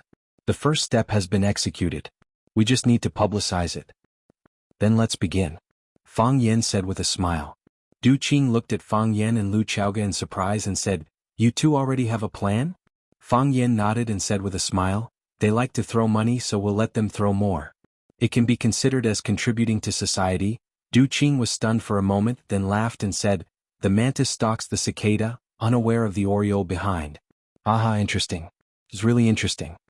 On the television, Lu Chaoga, who had not appeared in front of the public for a long time, made a high-profile appearance. She led Chaoyan Technology and the Huaqing Chamber of Commerce to make a joint statement that they would raise the salaries of their employees according to the highest salary ratio in the country. In an interview with the media, Lu Chaoga said, "The incident of the retired employees kneeling at Longtu Group made me feel deeply guilty. When my father was alive, he often said that employees are the soul and the core value of a company. I was still young at that time, but I remembered this sentence deeply in my heart. Later, my father died and I had no choice but to leave Longtu. But Longtu was my father's painstaking effort, the place where his scientific research and wisdom started. Even though I'm no longer a Longtu person, I've always been paying attention to Longtu, hoping that Longtu can develop better and better. Longtu is indeed developing better and better, and its scale is also getting bigger and bigger. However, what I don't understand is that today, when the energy industry is booming and the company's annual profits are in the hundreds of millions, why would there still be a situation where retired employees don't have enough to eat and can't go to the hospital? These old people have worked hard for Longtu their whole lives. Is this their final outcome? In order to get the benefits they deserve, they had no choice but to kneel in front of everyone. This kind of incident is really chilling. As a child of Longtu, as a former citizen of Longtu, I can empathize with the suffering of the people of Longtu. I hereby announce that the salaries of all employees of Chaoyan Technology will be increased by 20%. In addition, we will establish a comprehensive medical and social security system for Chaoyan Technology, so that they won't have any worries in the future. If there are people of Longtu who are willing to work at Chaoyan Technology, we will warmly welcome them. Chaoyan Technology will never turn away talents, and Chaoyan Technology will always provide the best working environment and generous rewards. Smack! The beautiful teacup came into contact with the hard wall, once again turning into pieces of broken shell. The golden tea slid down the marble wall, drawing a long shadow. Jiang Junling stared coldly at the TV screen, and Li Yun hurriedly walked over to turn off the TV. Not only Jiang Junling but everyone else also wanted to smash their cups. However, there was only one person present who had the right to smash a cup. After he smashed it, it wouldn't be appropriate for the others to do the same. Jiang Junling looked at Li Yun and asked, "What's the range of our salary increase?" 20%, Li Yun said. This kind of feeling was really suffocating. A salary increase of 20% was a figure that had been carefully calculated by the accountant. As long as they reached this number, they would be the company with the highest average salary in Huaqing. At that time, if they called for everyone to raise their salaries together, not only would they gain fame and fortune, but they would also push Fang Yan and Du Qing's Qingyun group to the opposite side of all the companies in Huaqing. Now that Fang Yan and the others had rushed to raise their salaries to 20%, it was equivalent to stabbing them in the heart. Why not 10%? Why not 15%? Why not 18%? Why did it have to be 20%? The style of that knife really made people feel sour and numb. The worst thing was, not only did they not get the first opportunity, but they also couldn't gain any reputation. Instead, they could only follow behind Chaoyan Technology. Even if they were to raise their salaries to 20% or higher, it was still under the call of Chaoyan Technology. During the interview, Lu Chaoga also said that she hoped that she could set an example and let those companies with conscience realize their mistakes and wake up. If they followed suit and raised their salaries, did that mean that they would all feel guilty and wake up because of her actions? Chapter 532. Jiang Zhulu smiled sinisterly and said, "No wonder young master reminded us to settle the matter quickly. It seems like they were well prepared. This is a chain of attacks." Li Yun was in a bad mood as well. She had just finished negotiating with the workers' representatives. They were very satisfied with the solution and promised that they would not cause trouble for the company anymore. They had finally come up with a big move and were just waiting to kill the enemy in one move. What they didn't expect was that their opponents had already taken the initiative to use their ultimate move. The special effects were even cooler than theirs, and the moves were even more gorgeous than theirs. Tell me, who could they go to reason with? Yes, this is a chain of attacks. General Ling took the towel that Shangxin brought over and wiped the water stains on his hands. The murderous look on his face gradually disappeared, and he regained his radiant smile. He said softly, "When they were digging that pit, they had already predicted our reaction. When we counterattack, it is equivalent to jumping into the pit, and they start to dig the soil with shovels, burying us tightly." The workers had chosen to create trouble at such a critical moment. When Jiang Junling and the rest were busy filling the pit, Fang Yan and Lu Chaoga kicked them into the pit and started to fill it with soil. "These people are trying to kill us. Military orders, they are once again ahead of us. What do we do now?" Lan Ling asked angrily. In the past, they had always been the ones to bully others. They had never thought that there would be a day when someone would dare to bully them. This feeling of being led by the nose was really unbearable. "We have lost," Jiang Junling said honestly. "This time, no matter what we do, we have already lost. If we ignore it, we will not be able to answer to the workers. If we followed suit, the outside world would interpret it as us being inspired by Lu Xiaoga taking the lead in raising wages and feeling guilty towards the workers. That's why we did this. We will not be able to gain anything. Lu Chaoga has stolen our reputation and prestige, and no one will be grateful to us." Jiang Zhulu explained. "The woman you like is really powerful." Jiang Shangxin sneered. Ever since her father's death, she started to view Jiang Zhulu with hostility. She wouldn't let go of any opportunity that presented itself. Li Yun swept a sharp glance at her daughter and stepped out to smooth things over. "Shangxin, don't misunderstand the relationship between Zhulu and Lu Chaoga. They are only siblings, it's not what you think it is." Jiang Shangxin understood her mother's thoughts and lowered her head, not saying a word. Jiang Zhulu looked at Shangxin and smiled sympathetically. "Mom, don't blame Shangxin. Which woman wouldn't be jealous? Shangxin was jealous because she cared about me. If she didn't care about me, why would she mention me with another woman? At that time I really should have been sad." Jiang Junling took a glance at Jiang Shangxin and said with a smile, "This younger sister of mine is a little petty. However, Zhulu, I have to warn you that you cannot let Shangxin down. If you dare to bully her, I will not let you off. Jiang Shangxin's heart was filled with sorrow. She was very clear that Jiang Junling was instructing Jiang Zhulu on the surface, but in reality he was threatening her. When he asked Jiang Zhulu to treat her better, he was implying that he didn't want the two of them to have a conflict. Indeed, Jiang Zhulu understood and replied with a serious face, "Don't worry, eldest young master. I can't wait to dote on her and love her. How would I bear to bully her?" The group of people laughed out loud. Only Jiang Shangxin's heart was wet and she wanted to find a quiet place to cry her heart out. Li Yun stopped laughing and looked at Jiang Junling. "We are one step behind on the military order, but we still have to respond. At the very least, we have to fulfill the conditions that we promised the workers' representatives. Otherwise they will think that they have been cheated and will do something even more drastic. By then we won't be able to turn the situation around. Of course we have to fulfill the promise." Jiang Junling pondered and said, "It's just a matter of how far we have to go." Li Yun's heart skipped a beat. Could it be that Jiang Junling wasn't convinced and wanted to increase the stakes? If that was the case, they would have to spend an astronomical sum of money. This time, Li Yun's heart really ached a little. Of course, Li Yun wouldn't say anything against it. She knew Jiang Junling too well. This man was proud and arrogant. On the surface he was respectful to everyone, but deep down he was extremely selfish. No one could change his mind once he decided on something. "What's your opinion on the military order?" Li Yun looked at Jiang Junling and asked. Jiang Junling's gaze met Jiang Zhulio's for a short while, then it stopped on Lan Ling's face. He smiled and said, "Uncle Lan, this concerns a few families. I can't make the decision alone. Everyone has to make a decision together." Lan Ling also knew Jiang Junling's character and knew that he would be the one to make the decision. However, he really liked the respectful attitude that Jiang Junling displayed. He waved his hand and said, "Military order, we are all on the same side. You don't have to be so courteous with us. It's still up to you to make the decision. Don't worry, as long as I can do it, I will give my full support. If I can't do it, I will go back and ask my grandfather for support." Jiang Junling nodded and said, "Since everyone trusts me, then I won't be courteous with everyone. I'll tell you my opinion first, and if you think it's inappropriate, you can bring it up. This isn't just empty words, everyone has to fork out the money together. This is a big matter. I can't make the decision alone, and I can't make the decision." Jiang Zhulu chuckled as he looked at Jiang Junling and said, "Whatever eldest young master says, we'll do it. Do you think eldest young master will let us suffer losses?" "That's right. The Jiang family has a lot of assets. At most, they'll give us some compensation from other places." Lan Ling also agreed. Jiang Junling had the Jiang family behind him.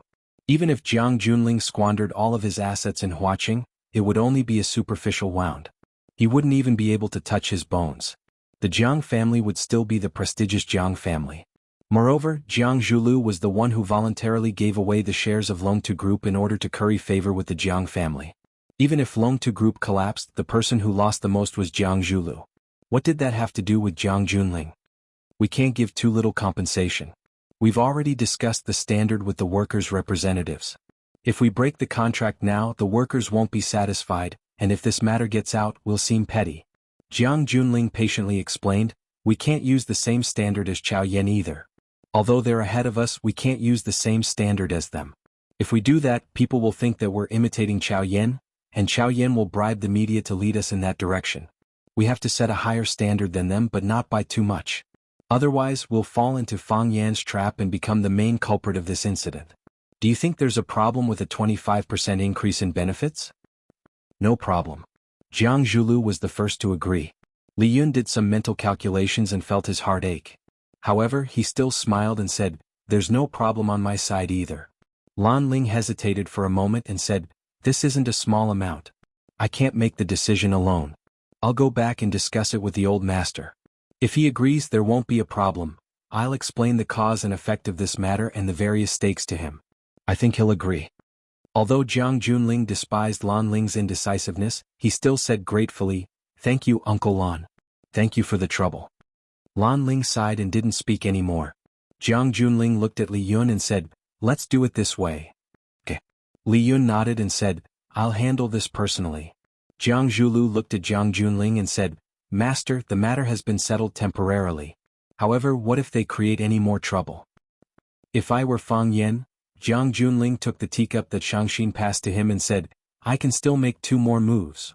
Seeing that everyone was looking at him in shock, Jiang Junling squinted his eyes and smiled. He said, furthermore, based on my understanding of my old friend, he will definitely be able to think of these 2 moves and execute them. Li Yun panicked. She looked at Jiang Junling and said, military orders, this isn't a joke. Since you know what Fang Yan is going to do next, shouldn't we take some precautions? We can't just passively take a beating and do nothing, right?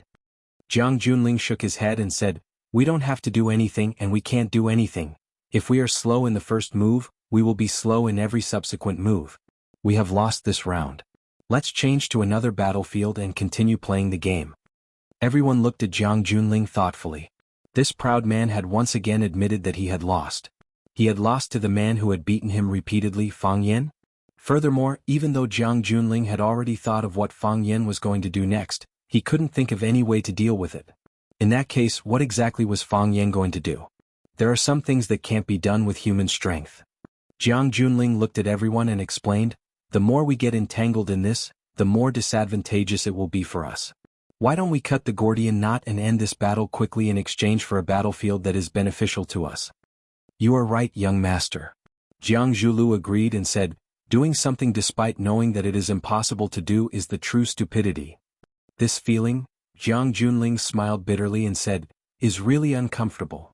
After the meeting ended, he bade farewell to Shangxin and the General Ling and walked out with his bag in hand. Jiang Zhulu walked over quickly and shouted, Shangxin, let's talk. Jiang Shangxin turned around and looked at Jiang Zhulu expressionlessly. Jiang Zhulu, what do we have to talk about? You are my wife and I am your husband in name and in law. We have many things to talk about. Jiang Zhulu chuckled and said. Jiang Zhulu grabbed onto Shangxin's arm as she turned around to leave. Jiang Zhulu gave Shangxin a tight slap when she turned around to scold her. Piak! A resounding slap. Chapter 533. Jiang Shangxin's skin was so delicate that it would turn red even if it was exposed to the sun, let alone such a strong slap. A clear and deep purplish-red palm print appeared on the right side of Jiang Shangxin's face. There was an area that was congested with blood, and it looked like the blood vessels there were about to burst. Jiang Shangxin was stunned. Jiang Zhulu actually dared to slap her? This man had been trying to please her from the beginning to satisfy her pride and selfishness. He had placed his status very low and treated her like a servant. He actually dared to slap her? Was she stupid or was that man crazy? Jiang Shangxin did not cry or scream. She did not even have the time to make a sound other than the crisp sound that came from her face. She could not accept this reality. Jiang Shangxin felt extremely unfamiliar and shocked when she saw the sinister smile on the man's face.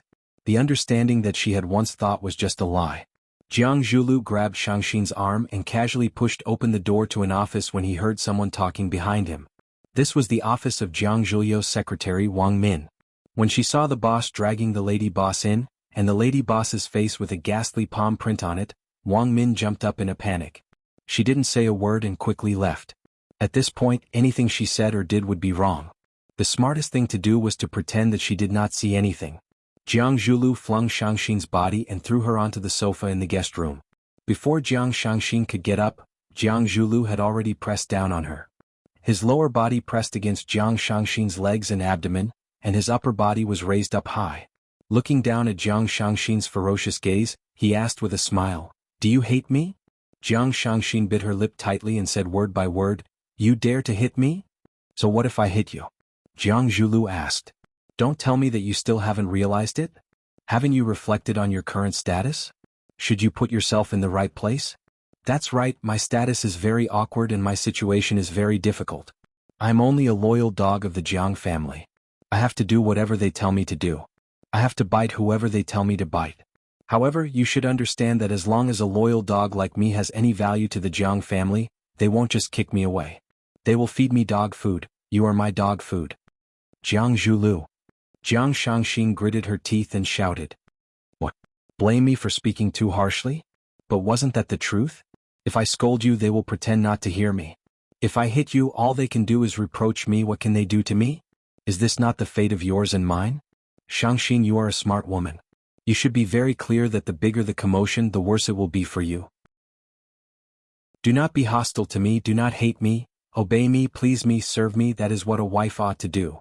You just got married and don't have any experience of being someone else's wife. I'm not in a hurry. I can wait and give you more time to study. But don't disobey me and don't betray me. Don't mock your husband in front of others. I know you hate me. Why do you hate me? Do you suspect that I have something to do with your father's death? Do you suspect that I killed your father? Jiang Shangxin's lips twitched, but she did not answer Jiang Zhulio's question. She did suspect that her father's death had something to do with Jiang Zhulu. She did suspect that Jiang Zhulu was the one who killed her father. No, it wasn't just a suspicion, it was a certainty. She was certain that Jiang Zhulu was the culprit who killed her father. Fang Yin had already agreed to exchange hostages. How could he kill her father? Let him live and let him become the shame of the Jiang family and the laughingstock of the entire circle. This was what a sinister and cunning man should do. How could he kill his own father? Jiang Zhulu was the one who brought people to fetch her father. Of course, his own father was included. His father sank into the sea and did not return. Her father did return, but he was a lifeless corpse. With Jiang Shangxin's intelligence, it was not difficult to guess what kind of story was hidden in this. Jiang Shangxin knew that they had their reasons for doing this. She knew that they did not want her father to become a scar on the Jiang family. However, as a woman and as the daughter of that man, how could she pretend that nothing had happened and share the same bed with him? Sleep on the same bed with the murderer who killed her father? This was too harsh and difficult for her. Isn't that the case? Jiang Shangxin said sarcastically. Jiang Zhulu did not deny it. Instead, he looked straight into Jiang Shangxin's eyes and said with sincerity, "Yes, this is the case. I killed your father. I used a special needle." His heart failed and he didn't even have a chance to speak. Isn't this the answer you wanted? Now that you know I have confessed to you. Jiang Shangxin, what can you do? Call the police to arrest me? Or do you want to make a scene with me? Or look for Jiang Junling to help you take revenge? Do you think he will help you? Do you think he will let you continue to pursue this matter? Jiang Shangxin, I didn't want your father to die. Jiang Junling was the one who killed your father. So, you can only blame your father for being useless and unlucky. You can't blame anyone else. You said that my brother asked you to kill my father? This is impossible. My brother would never do such a thing. Jiang Zhulu looked at Jiang Shangxin's overly calm eyes and his emotions gradually became rational. He climbed up from Jiang Shangxin's body and said, "You have a recording?" Jiang Shangxin got up from the sofa and adjusted her clothes. She looked at Jiang Zhulu with disdain and said, "Why? Are you afraid?" Jiang Zhulu stared at Jiang Shangxin coldly and said, "Jiang Shangxin, what exactly do you want to do? What do you think?" Jiang Shangxin asked. "I know that you don't care about me. But, Jiang Shangxin, are you going to betray the Jiang family?" Betray? Jiang Shangxin stood up from the sofa and looked at Jiang Zhulu. "I am a member of the Jiang family.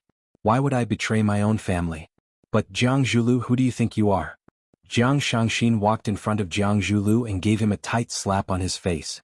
Then she walked away leisurely in her high heels. Blood flowed from the corner of Jiang Zhulio's mouth. A cruel and ruthless smile appeared on his face. Fang Yin did not disappoint Jiang Junling. Just as Jiang Junling had predicted, they still had a few more moves to make. Chaoyan is a human-oriented research company. While we are committed to solving the energy crisis for mankind, we also pay attention to the health of our employees. The company provides 2 health experiences to their employees every year. We also apply for associated experience cards for their immediate family members. As long as they have worked in Chaoyan technology for more than 2 years, they have the opportunity to apply for an associated experience card for their parents, wife, or children. They can enjoy the same experience services as the company's employees. Fu Mingli, the deputy director of Chaoyan Technology, said in an interview with the media, "We have launched a special reward program for outstanding talents in Chaoyan. If the children of foreign employees want to bring their children to Huaqing to study, we will provide the most convenient channel. We have already cooperated with the most outstanding private high school in Huaqing, Rosefinch Secondary. Any student who passes the assessment will be given priority admission." Lu Chaoga, the director of Chaoyan Technology, said while participating in a charity event. Chaoyan Technology, which had been developing rapidly in the past few years, suddenly became extremely high-profile. Even the queen of Chaoyan, Lu Chaoga, who was very reluctant to show her face in front of the media, frequently appeared in front of the cameras. They increased the welfare of their workers time and time again. They improved their social security and reward system so that their employees as well as their parents and children could benefit from it. After this series of events, Chaoyan Technology became a conscientious enterprise in Huaqing, a benchmark enterprise, and also the most anticipated company by job seekers. There was also a special topic by the media regarding the two completely different attitudes of Chaoyan Technology and Longtu Company. It was called First-Rate Companies Value Talents, Second-Rate Companies Value Profits. The article said, both are high-tech companies, but in order to save costs, Longtu Company made fraudulent contracts during the acquisition, causing countless retired workers to have no place to live or recover. This caused the vicious incident of employees surrounding the headquarters of Longtu Tower. On the other hand, Chaoyan Technology prepared for a rainy day and wholeheartedly served its employees. They thought of their employees and did what their employees wanted to do the most. When the two were compared, the difference was obvious. A whistling feather arrow hit the bullseye position on the target. Good arrow. You shot 10 arrows in a row and each arrow hit the bullseye. Young master, your archery skills are getting better and better. Young master, give me a chain arrow. Li Guochang handed over a towel. General Xing took the towel and wiped his hands clean. He said, "Thank you, Guochang. We're brothers. You can do this kind of thing for me, but you don't have to do this kind of thing for me." Li Guochang smiled and said, "It's just convenient. I'm not trying to flatter you." "That's good. We're brothers. There's no need to play around." Li Guochang followed General Xing to the lounge and said, "I heard that the military order in Huaqing didn't go well." General Xing glanced at Li Guochang and said with a smile, "There's an old saying, the more daring a person is, the more productive the land is. In other words, the more productive the land is, the more daring the person is. That younger brother of mine, he's a little too impatient. He's eager to make a contribution. He doesn't even look at the level of his opponent and falls head first into it. Is it worth it for that little bit of money?" Chapter 534. This was the best shooting range in Yanjing, and General Xing and his group of young masters were the most distinguished guests here. As soon as the guests walked into the lounge, a service staff brought warm water and towels to wash their hands, and then a second group of service staff brought hot tea according to the guests' preferences, and a third group of service staff brought fruits and snacks. The service staff were all tall beauties wearing white cheongsams, and it was said that many of them were female students from the university town. Their qualifications were quite outstanding. Li Guochang picked up a strawberry with a fork and stuffed it into his mouth to moisten his throat, then looked at General Xing and said, "What? Young master doesn't like that Fang Yen?" "It's not that I don't like him, it's that I don't want to see him." General Xing held the hot tea and carefully sipped it with a faint smile on his face. "That Fang Yen, he does have some ability. His mind is not weak and his martial arts are not bad. It's not an exaggeration to say that he's an all-rounder. Otherwise, would that arrogant younger brother of mine have been repeatedly defeated in front of him? If Zhang Zhulu lost, then so be it. What kind of person is Qiang Long Tan? Just take our Yanjing city as an example. How many people can be more calculative than him? And the result?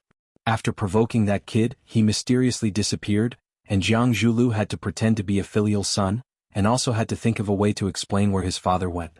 It's not easy to live." Hearing General Xing's interesting words, Li Guochang couldn't help but grin and said, "Since young master thinks so highly of Fang Yen, why do you think that the military's hard work isn't worth that little?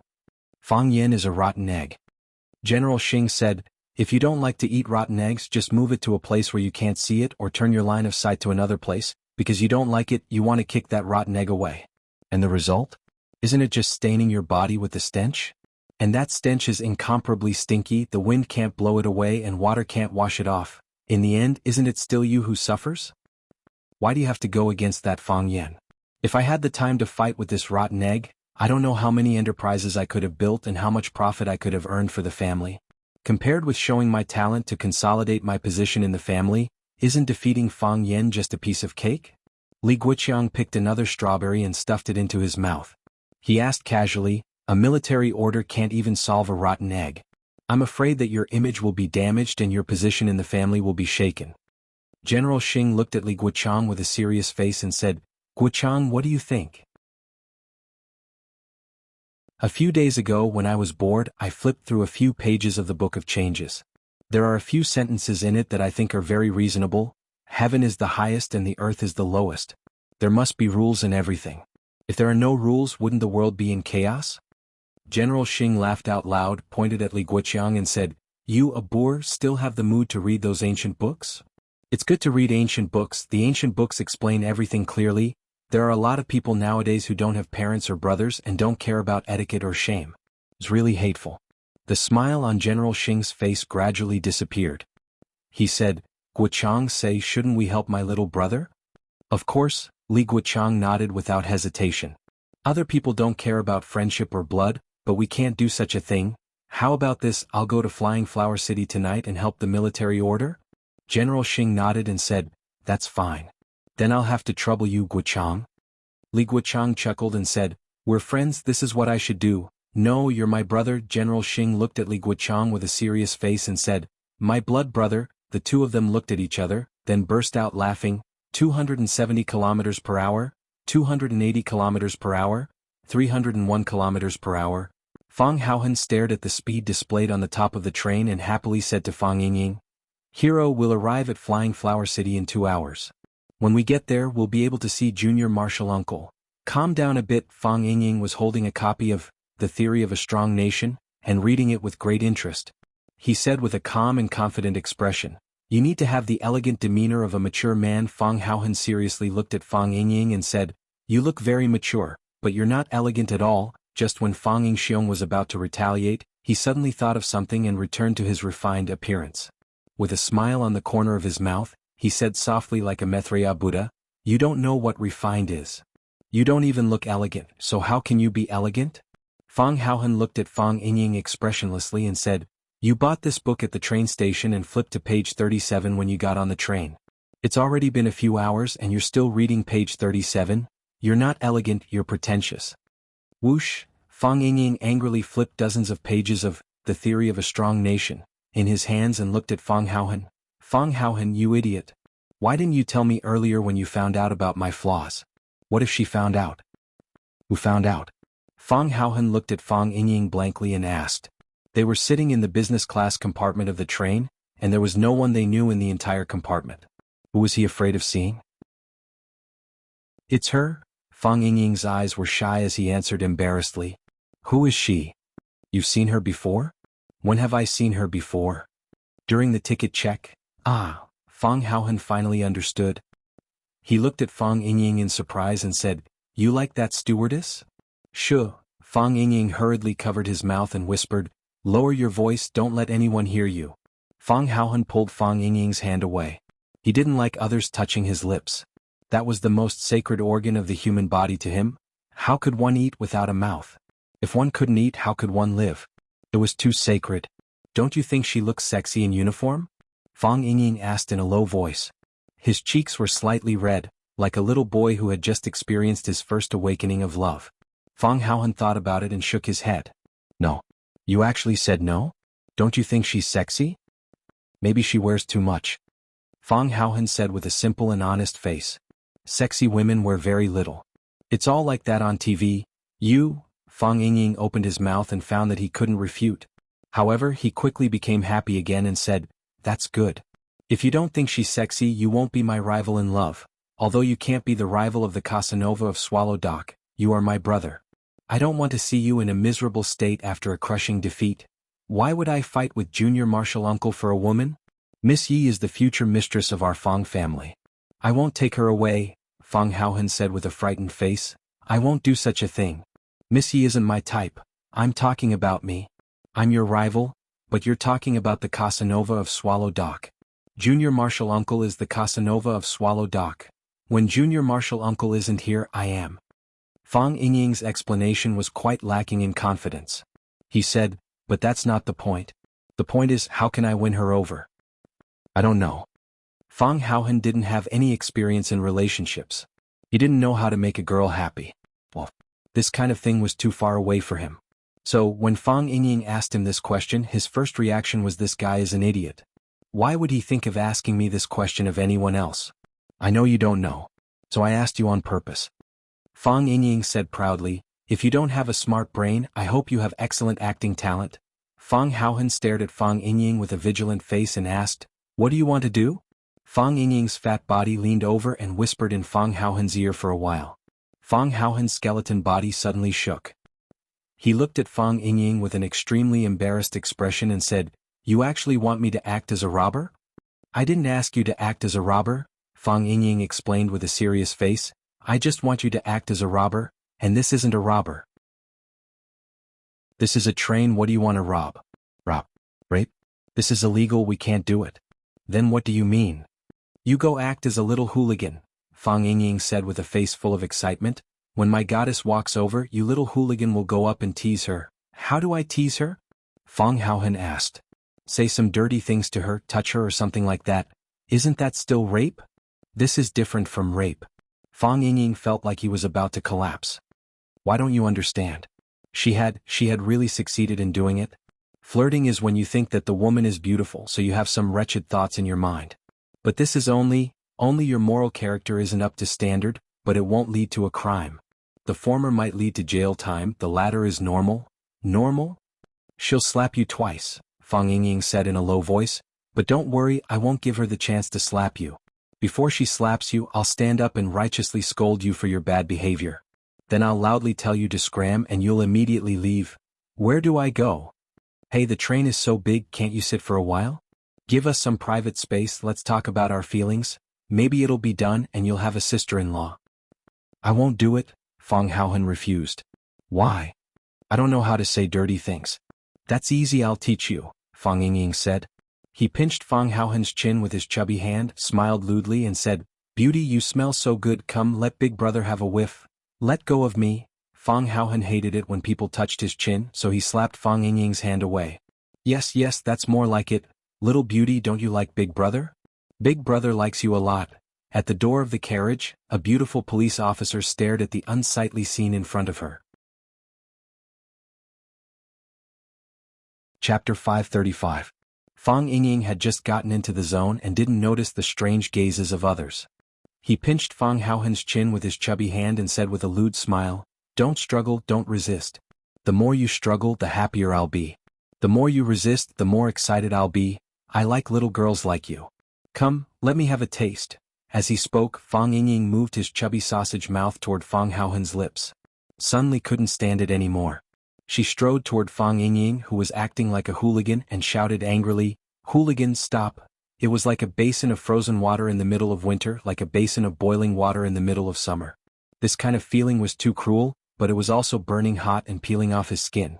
Fang Yingying didn't expect that someone would keep staring at them, and it was the pretty policewoman that he had fallen in love with at first sight. Fang Yingxiong, who didn't have much experience in love, was dumbfounded when he saw her embarrassed and angry look on her face. She rushed over and looked like she wanted to beat him up. His body was stiff, the fat on his face was shaking, and his right hand was still pinching Fang Haohen's chin. He looked anxiously at the policewoman. He wanted to say something to explain, but his throat felt like it was stuffed with dough, and he couldn't say a word. Such a scene was too embarrassing. He wanted to explain, but he did not know where to start. Sun Li rushed in front of Fang Yingying because of her anger. After thinking about it, she took 2 steps back and kept a safe distance from Fang Yingying. She pointed at Fang Yingying and shouted, Hooligan, let go of your dirty hands. Let go? Yes, let go of his dirty hands. After Sun Li's reminder, Fang Yingying knew what he should do first. He let go of Fang Haohen's sharp chin and anxiously explained to Sun Li, I'm not a hooligan. You are a hooligan. Sun Li was so angry that her body trembled. She looked at Fang Yingying with disdain and said, Do you think I didn't see what you did just now? I don't discriminate against love between comrades, but if you force someone when they don't like you, it's a kind of hooligan behavior. Not only are you behaving like a hooligan, but you're also breaking the law. Fang Yingying glanced at Fang Haohen and said with a smile, Police comrade, you misunderstood. Misunderstanding? I saw you groping someone with my own eyes, and you still dare to say that I misunderstood? Do you think I'm blind? Yes, I did touch him. Fang Yingying explained with a serious face, but police comrade, it's not what you think. He and I are friends, brothers.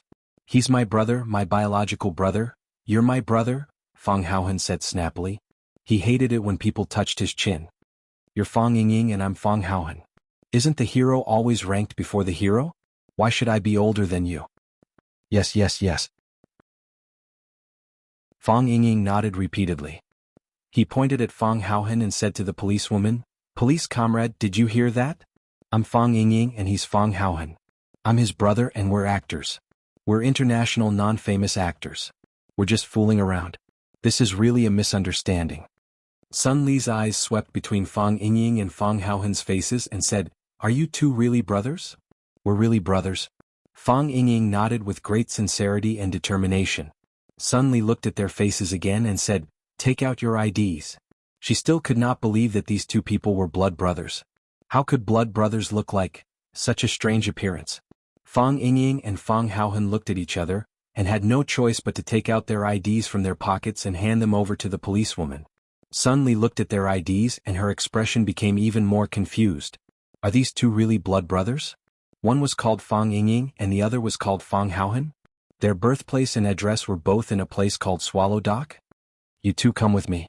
Sun Li's attitude towards the two became even worse. "What?" Fang Yingying asked in confusion. "We've both taken out our IDs to prove that we're brothers.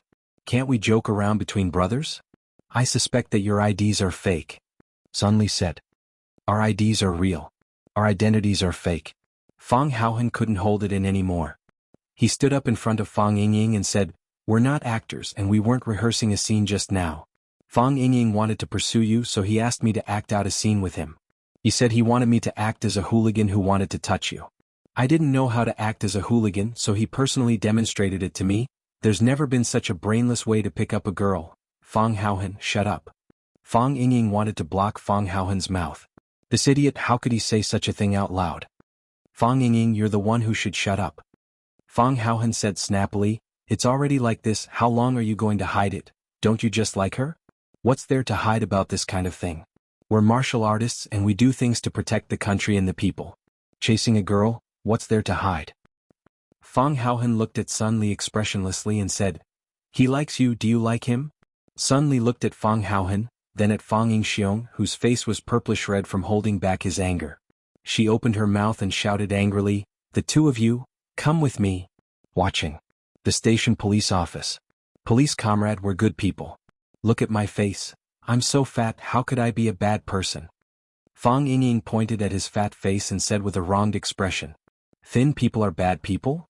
Fang Haohen was very dissatisfied with Fang Yingying's argument and retorted, "Most bad people are thin people. Look at the TV shows, it's always Fatso who plays the good guy, hiding a dagger behind a smile. That's exactly what people like you, Fatso." Bam! Sun Li slammed the table, pointed at Fang Yingying and Fang Haohen and scolded, "Can you two stop arguing? This is the police station. Is there anyone coming to pick you up? If no one comes to pick you up, I'll lock you up for a night."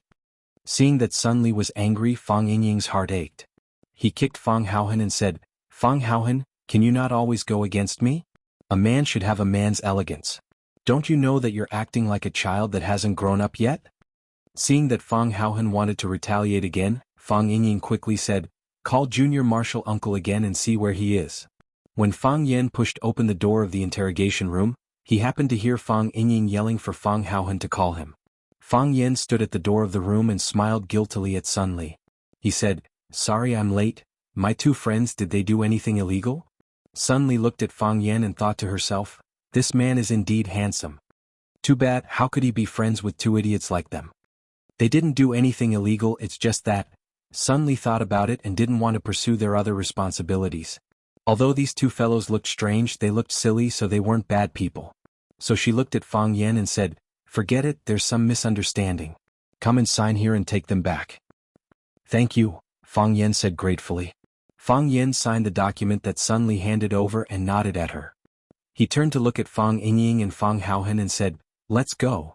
Fang Haohen stood up, walked in front of Fang Yen and said respectfully, "Junior Marshal Uncle." Fang Yingying looked at Sun Li reluctantly and said, "Miss, I'm fine now, right?" "You're fine," Sun Li said. "It's time to get off work.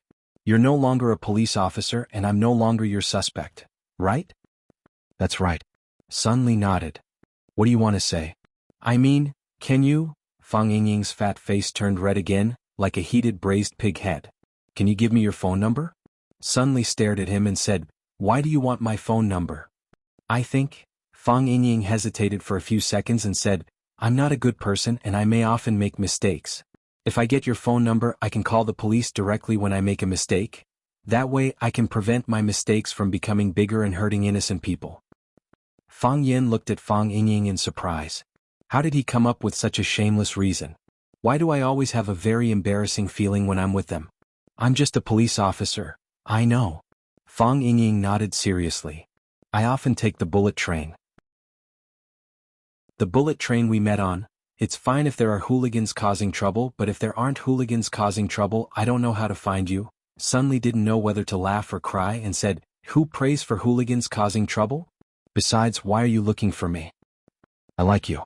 Fang Yingying looked straight into Sunli's eyes and said, Do you like me? Fang Yingying followed up with another question. Sunli shook her head and said, No. Fang Yingying's face was extremely embarrassed, and there was an emotion called sadness in his eyes. Soon he grinned again and said, I knew you would answer like this. Confessing to you on the first day we met seems a bit exaggerated. It's like a man who treats feelings as child's play. You don't know me yet, so you think you don't like me. If you know me, you'll know that I'm not the kind of playboy who only has a good appearance. Fang Yingying reached out to hold Sun Li's hand, but Sun Li avoided it. Fang Yingying clicked his tongue with some regret and said, If I can only say this to one woman in my life, I hope that the recipient is you. I like you. By the way, girl, what's your name? Chapter 536. Fang Yingying's eyes were wide open and round. The expression on his face was so sincere and serious. People say that serious men are the most attractive. For example, men who are serious about laying bricks, men who are serious about writing. Men who are serious about repairing water pipes, men who are serious about cooking and washing vegetables, men who are serious about courtship or serious about making love. However, why does Sunli always have a feeling that she will accidentally laugh? If she laughs at such a moment, it must hurt the man's self-esteem, right? However, she really can't stand it. She felt that Fang Yingying at this time was like a serious and cute Garfield. Thinking of Garfield's appearance, Sunli couldn't hold it anymore. Pooh! She sprayed out the tea in her mouth and it splashed on Garfield's cute face. I'm sorry. Sunli quickly took out a tissue to wipe Fang Yingying's face. Fang Yingying still maintained his original posture and let Sunli wipe his face with the tissue. He said, Do you promise me? I'll take this sip of tea as a token of love from you. Sunli threw away the tissue in her hand and said angrily, Why are you so thick-skinned? Spitting out a mouthful of tea is a token of love. Spitting on your face, does it mean that we have a French kiss? Because I like you. If other women treat me like this, I would have already spat back. Fang Yingying's face was covered with clear water stains. He looked at Sunli firmly and said, Girl, you haven't told me your name yet. Sunli hesitated and replied, Sunli. A good woman is afraid of a pestering man. Under Fang Yingying's pestering, the policewoman finally said her name. Sunli. Fang Yingying wrote down the name seriously and said, You look good and have a nice name. No wonder I liked you so much when I saw you. I introduced myself in the car, but it wasn't a formal occasion. My name is Fang Yingying. Fang Yingying looked at Sunli and said, A square is a square place, and a hero is a hero who saves a beauty. Okay, I'll remember it. Sunli waved her hand and said, You guys go back quickly, I'm going to get off work. I'll be back, Fang Yingying said. Goodbye, Fang Yan said with a smile. According to the rules in the sect, he was a generation older than Fang Yingying and Fang Haohan. Fang Yingying and Fang Haohan had always called him junior martial uncle. However, in his heart he treated these two guys who were the same age as him as his own brothers. Su Wan also treated them as her own sons. According to the rules of normal people, Fang Yingying and Fang Haohan should be married and have children at their age. However, the reality was that the two of them hadn't even been in a normal relationship. He was really afraid that as time passed, the two of them would become more and more pleasing to the eye and get together. That would be a big deal. His mother, Su Wan, would definitely go crazy. Now seeing Fang Yingying take the initiative to attack a girl, Fang Yan was sincerely happy for him. If possible, he also hoped that the two of them could be together. Sun Li was beautiful, and her character was also very wild, which could suppress Fang Yingying's disease of being a slut. Look at him, didn't he find Yi Ro as his girlfriend? Ba, what am I talking about? Goodbye.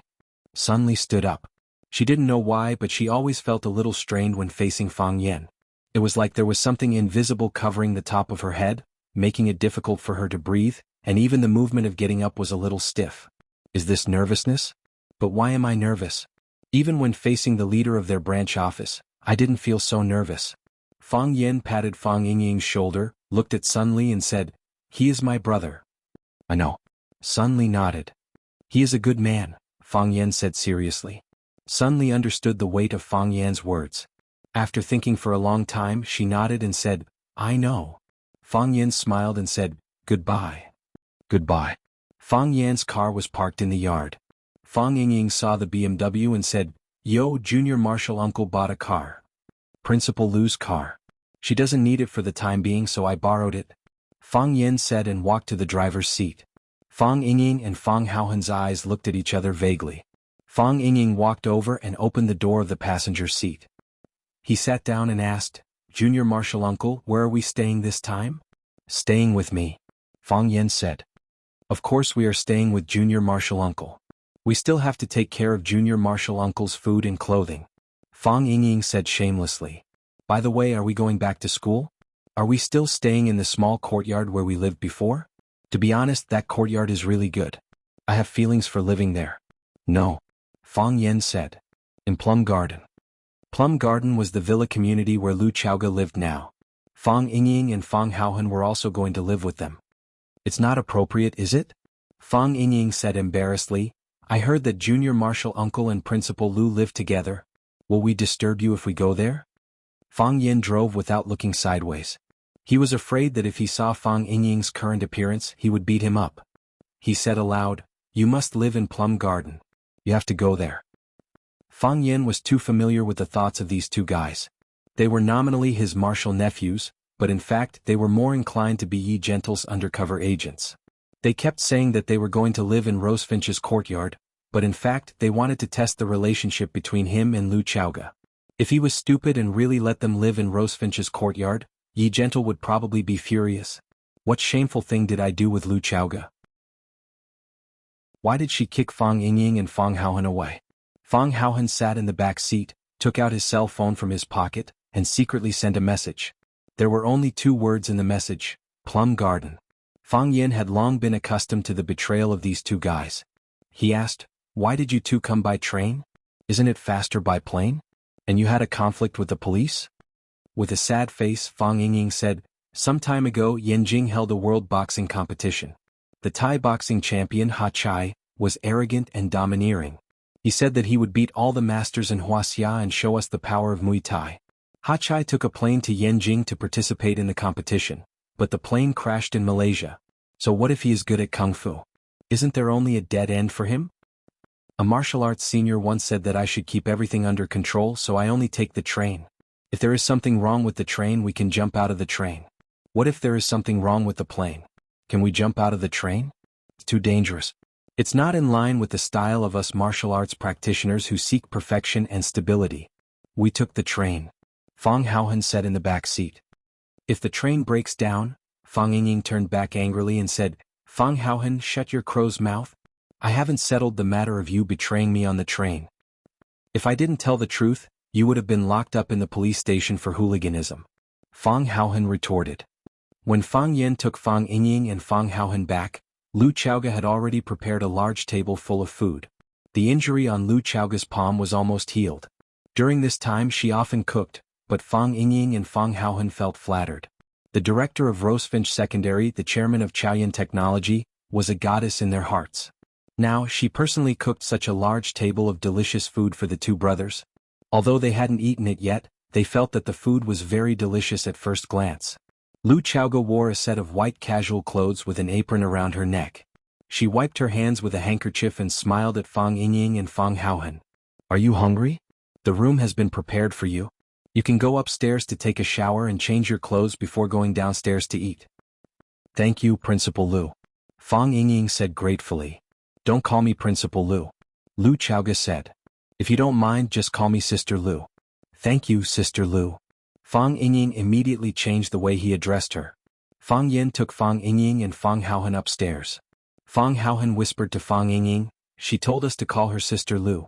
Why are you calling her Sister Lu? Don't you think I'll look cuter if I add one more word? Fang Yingying asked. Fang Yan's footsteps slipped, and he almost missed a step and fell flat on his face. This Fang Yingying. Now he knew how to act cute? Fang Yan took Fang Yingying to the westernmost room on the 2nd floor. He pushed open the door and said to Fang Yingying, Hero, this is your room. Chowga knew you were coming, so she prepared the room in advance. The bedsheets and bedding are all new. There are also some clothes and pajamas prepared for you in the wardrobe. The training clothes and cloth shoes are also prepared. If you need anything else, you can tell her or me. Hero's room is on the other side, and you two will live opposite each other. Fang Haohan pushed open the door to his own room, which was exactly the same as the one on the other side. The furniture was brand new, and the bedsheets were all new. There was a faint fragrance in the air, and they could see the beautiful scenery when they opened the window. This is a luxurious house, Fang Yingying said with a sigh. It's so comfortable, Fang Haohan said. Fang Yen saw that the two brothers were very satisfied with the place, so he said, "You two wash up and go downstairs to eat. I'll go downstairs and have a look." After Fang Yen left, Fang Yingying and Fang Haohan hurried to the same room, and Fang Yingying closed the door carefully. "Be careful. You must be careful," Fang Yingxiong said with a dignified expression. "This is a plot to sow discord. They want to bribe us and place us undercover agents around Miss Yi. I'm Miss Ye's woman, and I'm Miss Ye's dead woman. I will never betray Miss Yi." Fang Haohan hurriedly swore. Fang Yingying nodded deeply and said, "That's right. But Sister Lu is also a good person. It would be great if Junior Marshal Uncle could marry two wives." Fang Haohan thought for a moment and said regretfully, "It's useless even if you tell me. We can't help with this kind of thing." Chapter 537. Whether it was Yi Rou, Lu Chaoga, or Qini Tian who was also in Yanjing, they were all outstanding women of the present age. No matter who they entrusted their lives to, that man would be the most envied person in the world. However, things became complicated when these women gathered around Fang Yen at the same time. At least, Fang Yingying and Fang Haohan felt it was very troublesome to deal with this kind of thing. Think about it, if Lu Chaoga, Yi Rou, and Qini Tian all fell in love with one of them at the same time, how terrible it would be. I can't help him either. Fang Yingying shook his head and sighed. It's not that we don't want to share the burden of Junior Marshal Uncle, but this kind of thing, the key is his own determination. If he likes it, we like it. They don't like it. We can't like it either, Fang Haohan said. Because they won't like us either. That's hard to say. Fang Yingying had always been very confident about his charm. Women nowadays like ambiguous men. Look at me. Am I ambiguous? Women like dubious men, they don't like hugging a stove. You're a big stove. You will roast people alive. Fang Haohan, do you want to fight? No. Fang Haohan turned around and went back to his room. Fang Yingxiong was very angry. He took off all his clothes and rushed into the bathroom. Stroking his round belly, he looked at himself in the mirror and said, "Why isn't this a flirting man? How come I am not an ambiguous man? Which girl doesn't feel warm holding such a big pile of meat?" Fang Yingying and Fang Haohan took a shower and went downstairs. Fang Yen and Lu Chaoga were already waiting for them in the living room for dinner. Fang Yen purposely went out and called Qining in. Qining followed the rules and was unwilling to enter the house. Fang Yen smiled and said that if Qining did not come in, he would not be able to secretly learn his martial arts in the future. Qining was very anxious. He had been learning from Fang Yen for a period of time and discovered that some of Fang Yan's methods were very effective. He did not focus on punches and kicks, but on the depth and ingenuity of his strength. However, when the two of them exchanged blows, he didn't have the strength to resist Fang Yen at all. He always had a sullen feeling of being suppressed. He knew that Fang Yen was playing at a higher level than him and was greedily absorbing the knowledge. If Fang Yen really refused to let him practice martial arts with him in the morning, where else could he find such a good teacher? "Isn't it just a meal?" Qining said with a flushed face. "Even if I have to eat a bowl of sh*t, I'll accept it." Seeing Qinying's heroic appearance, Fang Yen thought of asking Fang Yingying to have a good talk with him when he woke up the next morning. It had been a while since he had seen a hero. He wanted to see if these two brats' martial arts had improved and if they were slacking off when they were at Swallow Dock. Fang Yen opened a bottle of Maotai and filled the glasses in front of them. Then he raised his own glass and looked at everyone present. He said, "I haven't drunk for a while. First, there's nothing worth drinking. Second, I don't have the mood to drink. Today is to welcome the heroes and also to express my gratitude to Qining for his hard work these few years. Let me give you a toast." After Fang Yen finished speaking, he drank the wine in his glass in one gulp. "I just did what I should do." After Qining finished speaking, he drank the wine in his glass in one gulp. Fang Yingying and Fang Haohan raised their glasses and said, "To Junior Marshal Uncle?" "There's no reason. You're our Junior Marshal Uncle after all." After that, they drank the wine in their glasses as well.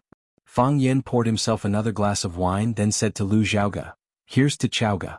It's so nice to have you." Fang Yen didn't say thank you, for that sounded too frivolous and distant. If someone gave you a pound of apples, you had to say thank you. If someone gave you a carton of milk, you had to say thank you. If someone said something auspicious, you had to say thank you. If someone gave you directions, you had to say thank you. How could thank you express Fang Yan's affection and gratitude for Lu Xiaoge? It was so nice to have you. Those words carried a lot of weight. In this world, who couldn't live without each other? Who couldn't live without each other? One had to go through a lot of people in life, and most of them would just brush past each other. Only one or two people would make you thank God and thank fate for letting you meet each other. Those people were the most precious treasures of your life. I just did what I wanted to do, Lu Xiaoge looked at Fang Yen and said. He raised his glass and clinked it with Fang Yen. Then he drank up the white wine as well. She understood what he was going to say. She understood what he wasn't going to say. Fang Yen drank 2 glasses in a row before he put down his glass and said with a smile, "Let's all try Principal Lu's cooking." "Chances like this don't come often," Qining said with a smile. "I'm going to have a good taste. I'll have to eat more today." Fang Yingying and Fang Haohan couldn't stop praising Lu Xiaoge's cooking. Their flattery made Fang Yen want to kill them. The 5 of them drank 3 bottles of Maodai. Qining went out to patrol after he finished drinking. "You seem to be fine." Lu Xiaoge was a little drunk. She said goodbye to everyone and went upstairs to rest. Fang Yingying and Fang Haohan were here, so Fang Yen didn't have to do the dishes himself. Fang Haohan went to do the dishes and Fang Yingying went to make some tea. The 3 of them sat in the courtyard on the balcony and chatted while drinking tea. Fang Yingying and Fang Haohan talked about the interesting things in Swallow Dock. They talked about how the old man brought the King Kong eagle that Qin Yiqian gave him to go around the village every day. He even started to train the eagle. The King Kong eagle had a strong personality, but it was very compatible with the old man. The 2 of them had established a basic communication method. They said that Yi Ro was in seclusion and they hadn't seen each other for a long time. It was said that she was about to break through again.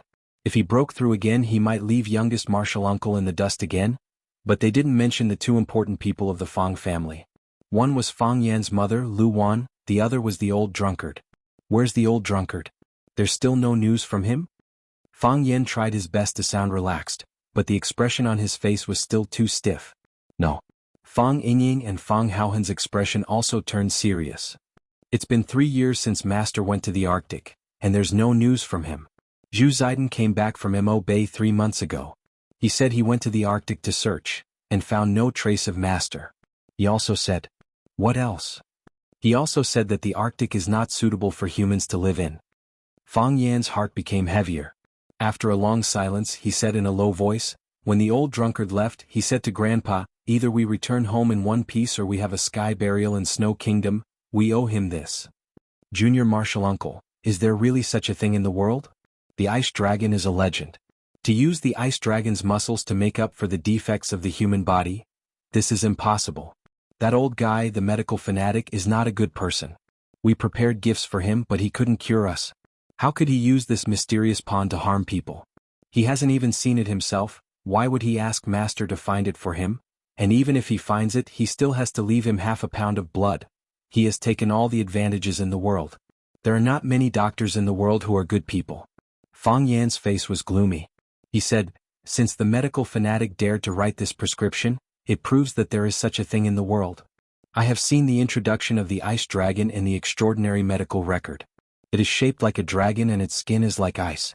The book said that the blood of the ice dragon is extremely hot, and can even burn the air. Hot blood can cure all diseases, cold blood can prolong life. But it did not say that the meridians of the ice dragon can make up for the broken meridians. More importantly, the ice dragon is rare in the world and can only be obtained by those who are fated. In the land of extreme cold, there is no human habitation and no plants grow. Except for those animals that can withstand the cold, there is almost no life. It is not easy to survive there, let alone to find an ice dragon that can fuse with the ice and snow in the vast sea of snow.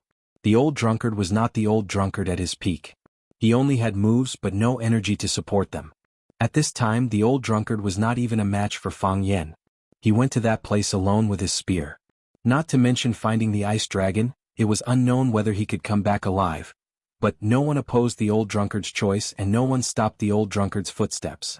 Because everyone knew that since the old drunkard said he would go, he would definitely go. No one could persuade him, no one could stop him. Unless he died. The old drunkard's surname was Mo, but he was a member of the Fang family. Fang Hui's legs were crippled, and Fang Yixing died tragically at the entrance of Swallow Dock. Although his three uncles were talented, they could not bear the heavy responsibility. Other than the young Fang Yen, the Fang family had no one to support them. At this time, someone had to stand up. Someone had to wipe the Fang family's name, someone had to shoulder the burden of the Fang family, someone had to protect the old, the young, the sick and the disabled from the wind and rain, as well as the murderous intent that could come at any time. He stood up and stood side by side with Fang Yen. At this time, Fang Yen was in a difficult situation and it was too hard. So, the old drunkard chose to believe the words of the medicine fanatic, and grasped the last straw of hope that was almost like a myth. Fang Yen knew that the old drunkard might not come back. But how could he say such words? He and the old drunkard were apprentice brothers, but they were like father and son. His Tai Chi foundation was taught by the old drunkard, his Fang Plum Blossom Steps was taught by the old drunkard, and his Tai Chi Palm, Tai Chi Finger and Tai Chi 13 forms were all taught by the old drunkard. Many people said that he was a genius of Tai Chi to be able to understand the heart of Tai Chi at such a young age, but who knew how much enlightenment the old drunkard had given him? A famous teacher produces a brilliant disciple. Without a famous teacher, how could there be a brilliant disciple like him? Fang Yixing died in battle and Fang Yen felt extremely guilty. Because for so many years their relationship as father and son wasn't harmonious, and was even a little indifferent. But Fang Yen and the old drunkard talked about everything, drinking, training and commenting on the heroes of the world. When the two of them were together they were more like father and son. Fang Yen had lost his father, Fang Yixing. Could it be that he was going to lose another important man in his life, the old drunkard? How tragic would such a fate be? Chapter 538. The old drunkard will definitely come back. Fang Yen said in a very firm voice. Fang Yingying and Fang Haohan were surprised. Fang Yingying asked, Junior Martial Uncle, how do you know that my master will come back? Do you have any contact with my master? I knew it. Although he didn't contact us, he would definitely contact you. In our family he has the closest relationship with you. He called you? Oh, there's no signal in the land of extreme cold. He wrote you a letter. That's not right, there's no way to send a letter. How did he contact you?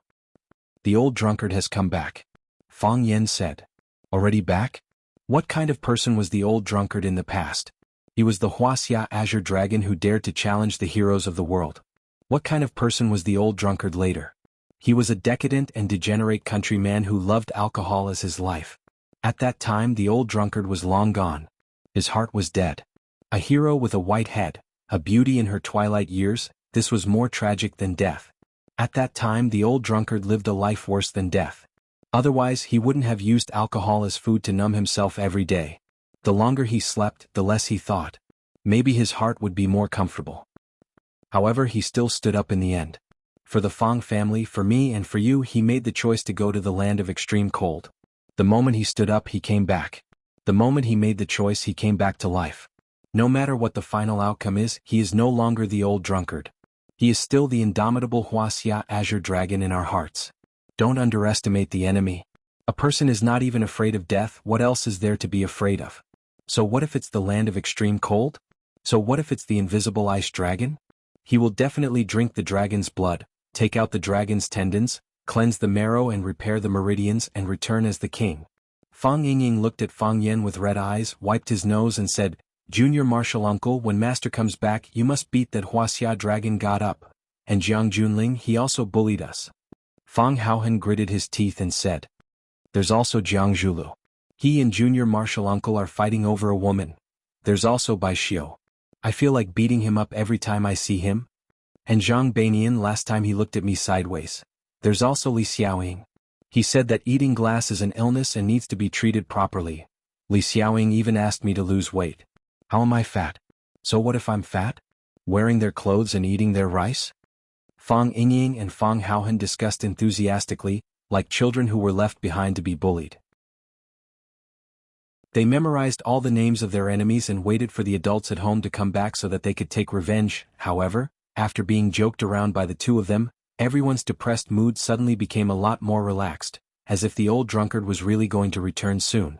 Not only did they look forward to the old drunkard's return, But they also planned what the old drunkard was going to do when he came back. Beat people, beat people, beat people again. Their schedule was very full. "How's my mother's health?" Fang Yen asked aloud.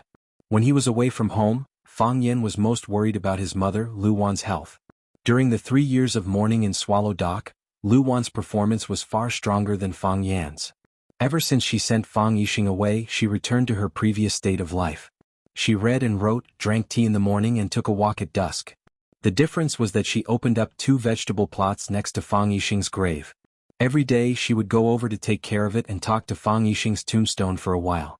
Her sadness was just right, and her nostalgia was buried deep in her heart. Not only that, she also comforted Fang Yen from time to time so that he wouldn't have to bear any psychological pressure. Lu Wan told Fang Yen that it was a great blessing and opportunity for the 2 of them to become father and son. It was so for Fang Yen and so for Fang Yixing. As a father, Fang Yixing did his best. As a son, Fang Yen was also respectful and filial. They didn't owe each other anything. It was just that their luck was too short, their fate was too shallow, and the time they spent together was too little. Fang Yen didn't tell her that he stayed in Swallow Dock to accompany his father, and also to wait for those people to appear again.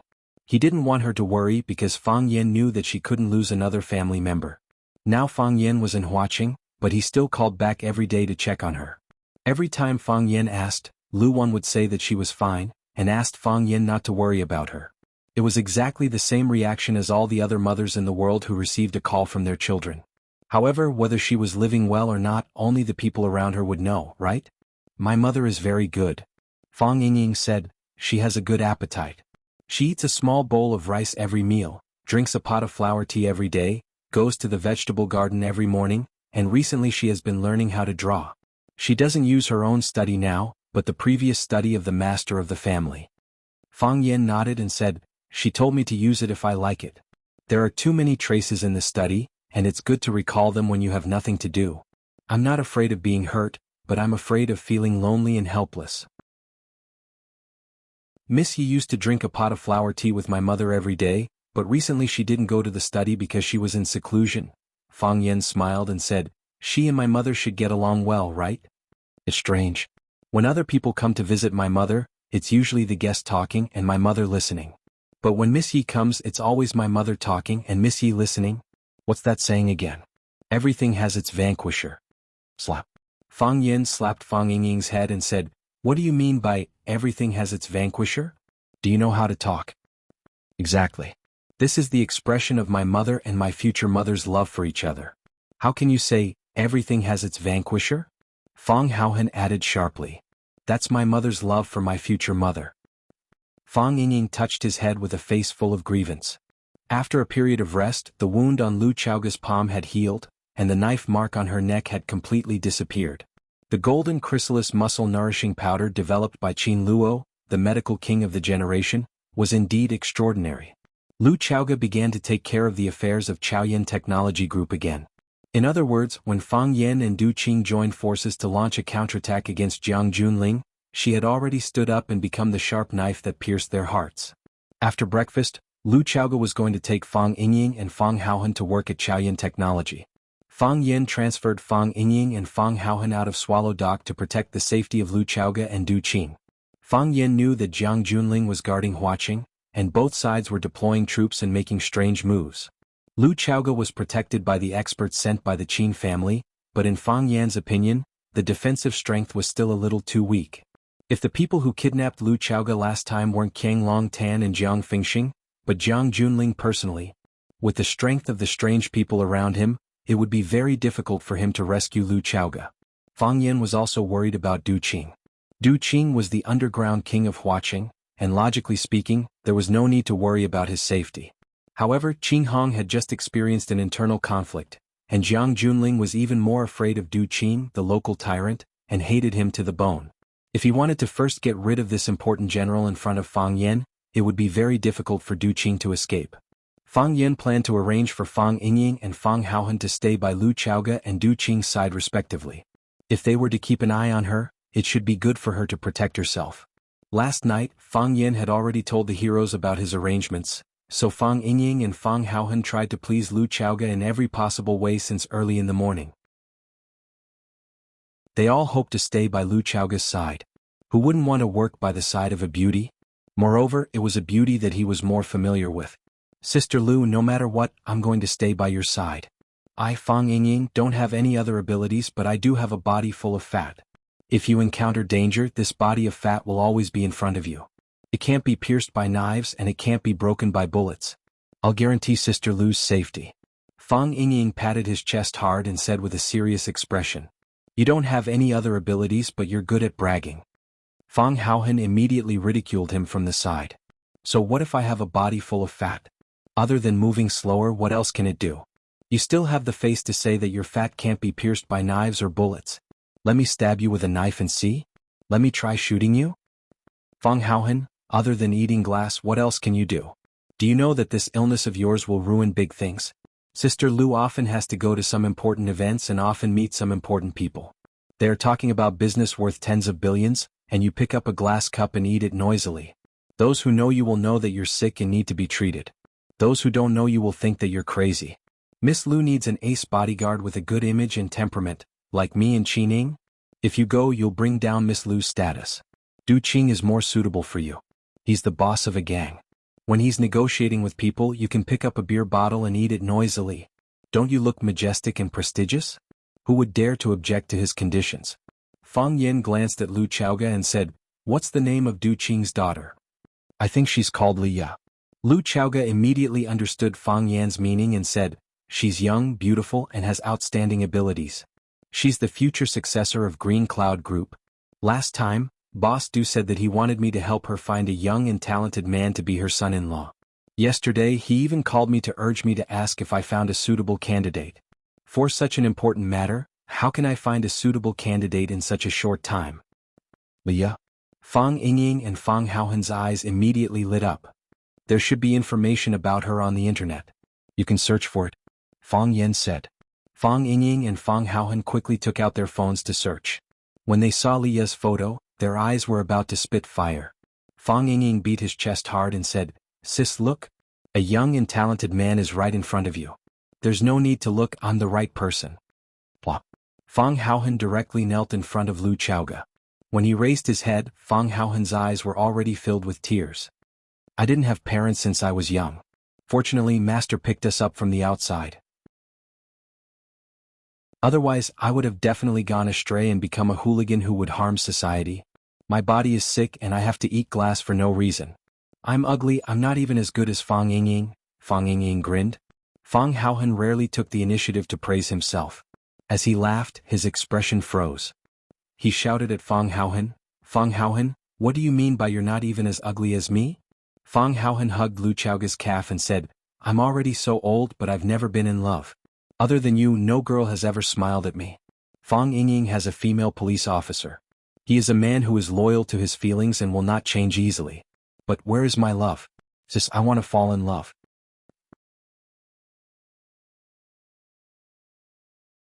Chapter 539. Fang Haohan was sent to Du Qing as he wished, and Fang Yingying was taken to Chaoyan Technology by Lu Chaoga. Fang Yingying was full of grievances, but he was a man who was serious and loyal to his feelings. Since he had fallen in love with Sun Li before, he must persist in his feelings. He didn't even have a chance to refute. Fang Yin drove to school for work. The security guard was doing the same regular and leisurely work as before, checking the post. Fang Yin didn't stand at the school gate to check the post. Instead, he sat in the security booth, made a cup of tea and read the newspaper. Life at school was very comfortable and leisurely. It was suitable for Fang Yan's state of mind to rest and relax at this time. 3 years ago, the heart of Tai Chi made a breakthrough. Fang Yin defeated Qinya military department and became a new star in the martial arts world. Because his father, Fang Yixing, died in the battle, Fang Yan's body was full of hostility, and the heart of Tai Chi was covered in dust. In the past 3 years, the heart of Tai Chi didn't make any progress or show signs of another breakthrough. Fang Yin wanted to know what the heart of Tai Chi would be like after another breakthrough. Fang Yin wanted to know what the heart of Tai Chi would be like after another breakthrough. The way of Tai Chi was to let nature take its course. The more anxious you were, the more you would retreat. The reason why Yi Ro could make another breakthrough so quickly was also related to her mentality of having no desires.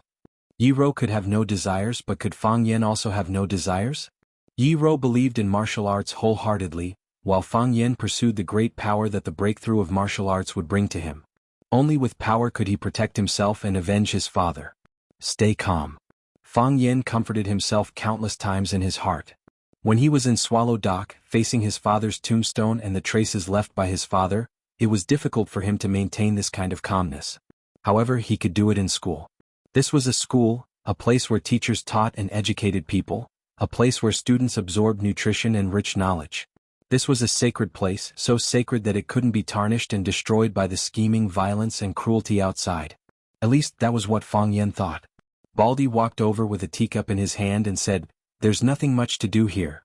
You can take a walk around the school. The scenery at the Sparrow River is not bad."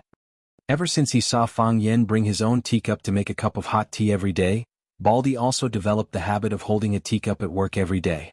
He would take a sip from time to time when he was talking to others. This kind of behavior made him feel very cultured. Later, this habit became a trend, and everyone in the security office of Rosefinch Secondary came to work with a cup of tea. If someone came to the security office to work, they would often see such a scene. Baldy took a sip of tea from his teacup and said, "There are a few more brats who are late today." Wang Chang also took a sip of tea and said, "I've written down all their names. I'll put up a notice in a while. It's time to teach these brats a lesson."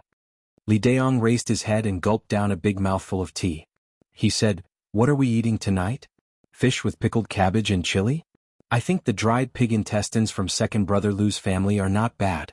"Oh, Li Daong, who are you pooing?" "I'm not pooing anyone. The tea got stuck in my throat." Fang Yen glanced at Baldy and said, "Did I affect your performance again? Look at what you're saying. I'm just afraid that you'll be bored sitting here." Baldy laughed and said, "I know you cultured people like to see these mountains and rivers, so I mentioned it. If you don't like it, just pretend I didn't say it." Fang Yen stood up and said, "Then I'll go and take a look." Go. I'll call you if there's anything." Baldy said, "But nothing will happen. What can happen to our security office? Since you came, there's not even a hoodlum at the school gate. You say, if this goes on, will Principal Zhong remove our security office? Hasn't he been cutting the school's expenses recently?" "You think too much," Fang Yen said snappily. Zhong Dei was indeed cutting down on expenses recently, but it was all for some unnecessary research projects. No matter how much he cut, he wouldn't cut the security office. Zhong Dei and Fang Yen had the same idea. The safety of the students must be absolutely the first priority. It's good to hear that. Seems that I really thought too much," Baldy said slyly. He asked that stupid question just to sound out Fang Yen's mouth. If Fang Yen said he wouldn't remove it, then he definitely wouldn't remove it. Fang Yen stood up and walked into the depths of the school. The Sparrow River flowed quietly, and the surface of the lake was covered with a layer of gold. The Sparrow Bridge was still there, becoming the bridge that connected the two sides. Fang Yen strolled along the river. The trees were dense, the grass was long, and the soil exuded an alluring fragrance. The scenery was beautiful, and it made people feel relaxed and happy. Seeing that there was no one around, Fang Yen stood by the side of the Sparrow River and put on a Tai Chi stance, preparing to do a round of Tai Chi focused on the mind and not the routine. The body moved at will, which was why the heart of Tai Chi appeared. Concentrating, the Dantian fire ignited. Whatever he thought of, he would go wherever he thought of. His Tai Chi plum blossom steps produced plum blossoms in 3 steps, and his Tai Chi palm became the wind. He wore a green robe and had a jade-like face. When he was quiet, he was like a crane playing in the water. When he was heavy, he was like a roaring dragon. He lifted something heavy as if it were light and something light as if it were heavy. He was sometimes fast and sometimes slow, sometimes hidden and sometimes visible. All his skills were now under the early morning sun. "What a natural Tai Chi," a loud shout came. Fang Yen stopped and turned around. He saw the excited Ho Zhendong, the martial arts fanatic, standing not far away and sizing him up. "Why are you here?" Fang Yen asked. Fang Yen didn't ask how he got in. With the martial arts fanatic Ho Zhendong's cultivation, he could even enter and exit within the red walls, let alone a school. Baldy and the others could stop the gangsters and ruffians, but they couldn't stop an expert from the Jianghu. They probably didn't even know that a martial arts fanatic had entered, right? "I'm here to thank you in person," the martial arts fanatic said with a smile. "Thank you?" Fang Yen asked, puzzled. He didn't remember doing any favors for the martial arts fanatic. If possible, he wished that he had never met this maniac. "You are my enlightened master," the martial arts fanatic said, looking at Fang Yen with a smile. I've loved martial arts all my life and I like to see everything clearly. I've seen fists, palms, knives, spears, swords, rods, Shaolin and Wudong. I've wandered around and experienced hundreds of battles. Some have narrowly escaped death, and some have easily defeated the enemy. In the end, I got the word fanatic. Only when you love to the extreme can you become a fanatic. I like to be called martial arts fanatic. However, it was also because he was too obsessed that he went astray. Wanting to understand everything would only make people more and more confused. I want to find an answer to every question, but many questions have no answer. I open my eyes wide to observe the mountains and rivers, but I can't see the mountains and rivers in front of me clearly. Recently I've been feeling upset and confused. I always feel that there's something I don't understand but I can't find out what the problem is. By chance I met you by the Pearl River and on a whim I came up with a question to test you. I didn't expect that you would give me such a surprising answer. Fang Yen looked at the martial arts fanatic and said, "Is this the reason you thank me? Because there's no solution, so there's no need for a solution. Because there's no answer, so there's no need for an answer." The martial arts fanatic laughed and said, "This is what your little girlfriend told me. Your way of solving problems let me find a new way of thinking. Standing in your way of thinking and observing myself, I learned not to look. I don't look at mountains, water, or anything in the world. I don't look for it, I just chase it. In this way, sitting and observing myself, I understand myself better. The biggest enemy of mankind is themselves. It's just that too many people don't understand this." Fang Yen nodded with a smile and said, "Congratulations. For a martial arts fanatic, the flash of inspiration and understanding of ideas were more joyful than the happy event of the wedding night or the passing of the exam." Fang Yen was also a martial artist and he was also ecstatic when he realized the heart of Tai Chi. When the heart of Tai Chi died, he was also sad and depressed, and it was difficult for him to face his family and himself. If someone could help him break through the heart of Tai Chi again, he would even be willing to marry, if the person was a beautiful woman. This is a big event in my life. So, I have to come here personally to thank you. I will remember this kindness for the time being, and I will return it in the future. You don't have to remember the kindness. Fang Yen waved his hand and said, "At that time I just didn't want to trouble you, so I solved your fairy flowers. As for the enlightenment you gained from my way of solving problems, it's also your own experience and good fortune, and it has nothing to do with me. If you really want to thank me, just don't fight with me anymore." The martial arts fanatic looked at Fang Yen expectantly and said, "The second purpose of this trip is to challenge you. You still want to fight?"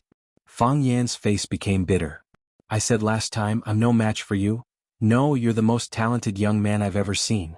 The martial arts fanatic said, "If I don't fight with you to my heart's content, I won't be able to eat or sleep well, and my thoughts will be difficult again. In the end, I may regret it for the rest of my life." "I don't want to fight," Fang Yen said. "No one can refuse the opponent I choose." The martial arts fanatic said with a firm expression, "Or we can fight in this school. Fight now." "Are you crazy?" Fang Yen was furious. "The school is full of students. If they see us fighting, do you want to tear this school down?" Rosefinch Secondary was also Fang Yan's school, and he couldn't bear to see this martial arts fanatic go crazy and tear down a good school into a garbage dump. "So, I'm willing to give you another choice," the martial arts fanatic said seriously. He took out a piece of white paper from his pocket and handed it to Fang Yen seriously, saying, "This is my letter of challenge. In 3 days I'll wait for you at the top of One Sword Peak. I want to see how much you've improved compared to 3 years ago."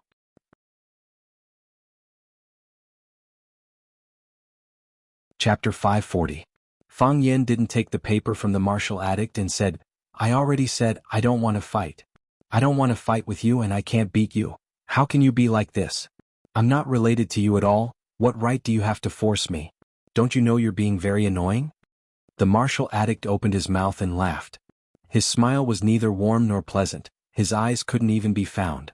He spoke with a proud expression, "I don't care if other people like it or not, that has nothing to do with me.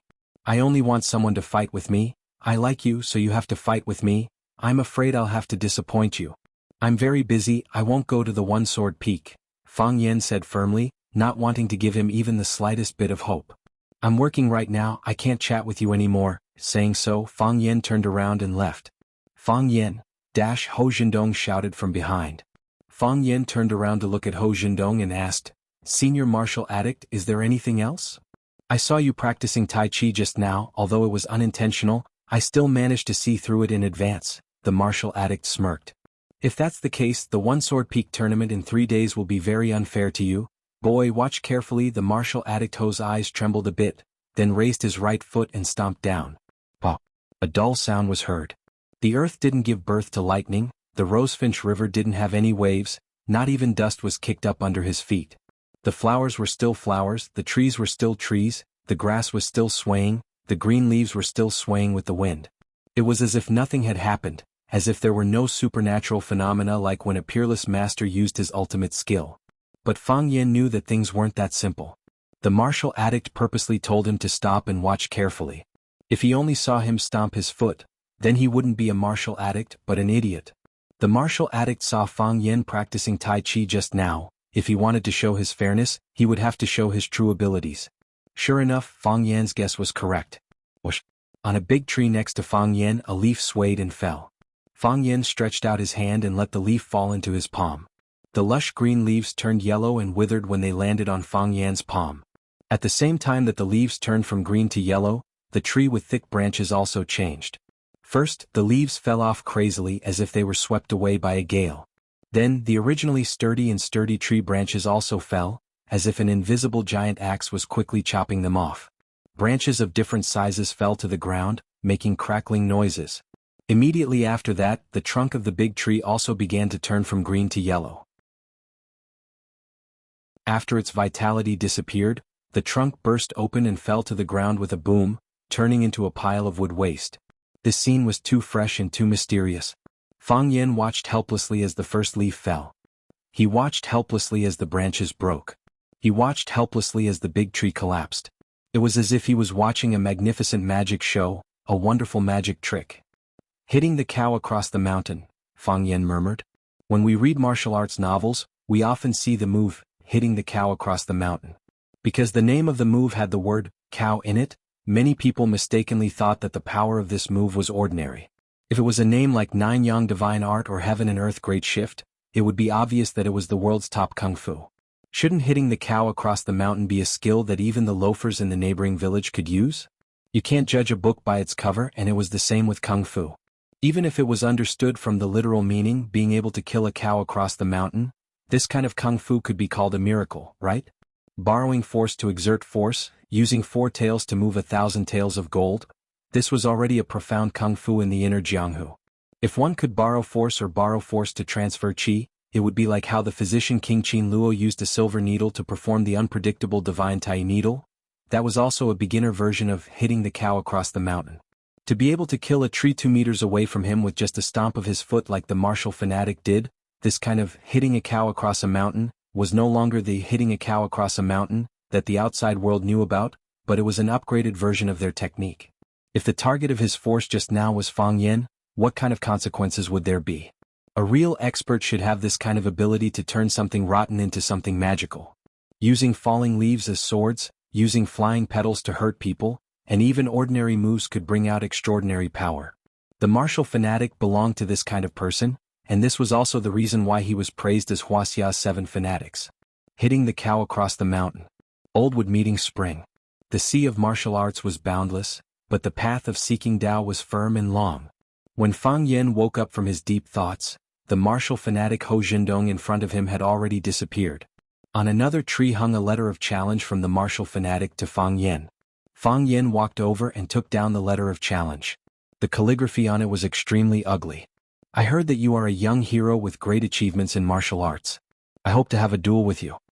I will accompany you when you eat, I will watch over you when you sleep. I will follow you when you work, I will send you home. 3 days later, I will respectfully wait for you at the summit of One Sword Peak. Unknown but unknown. Fang Yin was dumbfounded. What kind of *T challenge is this? It's clearly a shameless threatening letter, okay? What does I will accompany you when you eat, I will accompany you when you sleep, I will watch over you when you work, I will follow you home. Isn't it just telling Fang Yin that if he doesn't duel with me, I will be like a follower around him so that he can't do anything or say anything? Fang Yin really felt a headache coming on. If there was a character like the martial fanatic following him all day, it would really be a troublesome thing. You can't drive him away, he won't scold him, and beating him up is exactly what he wants. How much red packet did the 7 fanatics of Wuxia receive from him? Why did they praise this kind of rogue to such a high position? Fang Yen rolled up the letter of challenge in his hand, and then with a flick of his finger, it flew into the water of the Rosefinch River. The paper was soaked by the river water, and then slowly dispersed and sank to the bottom of the river. I won't fight. Fang Yen made up his mind. When Fang Yen crossed the Rosefinch Bridge and was about to return to the security office, he saw that there were 2 groups of students confronting each other in the woods by the Rosefinch River. Students are young and impetuous, and quarrels and fights are common. But because of the school's strict rules, the majority of students resolve their small conflicts outside of school. So, don't leave after school, or see you in the school woods has become a threat that the students often say.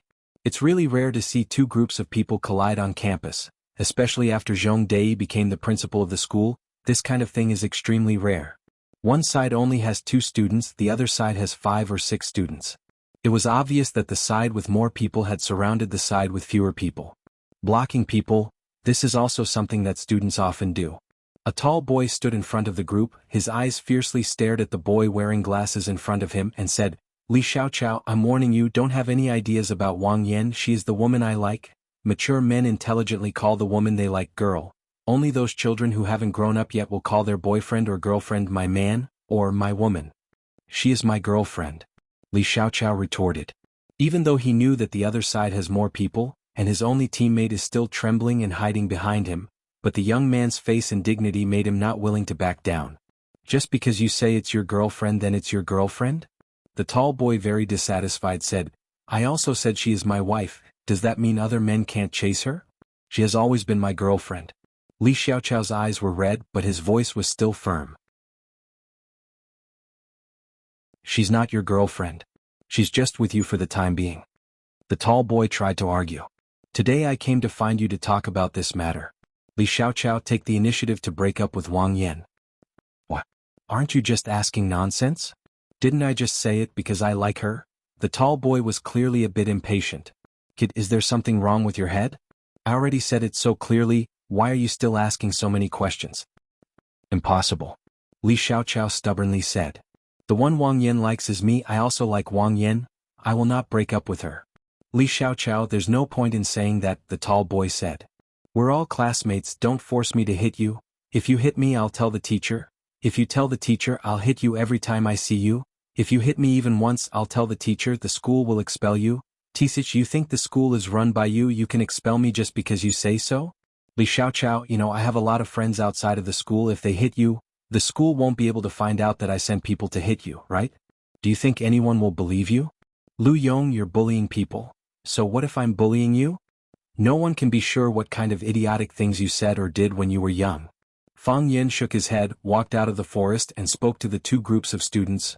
Both of you, come with me to the security office. Lu Yong didn't expect there to be someone else in the forest, looked at Fang Yen for a bit and asked, Who are you? I'm the security officer, Fang Yen. Fang Yen smiled and answered. Let's go, we'll go to the security office and solve your relationship problems together. Lu Yong hasn't seen Fang Yen before, so he asked his friends in a low voice, You've seen him before? I've seen him patrolling the school gate, a young fatso boy whispered. Lu Yong finally believed him, smiled at Fang Yen and said, We're just joking, there's no need to go to the security office, right? Right, we still have class, bye. Saying so, Lu Yong turned around wanting to run away. Fang Yen grabbed Lu Yong's neck and said, I think you're missing a love counselor, I happen to be quite good at this.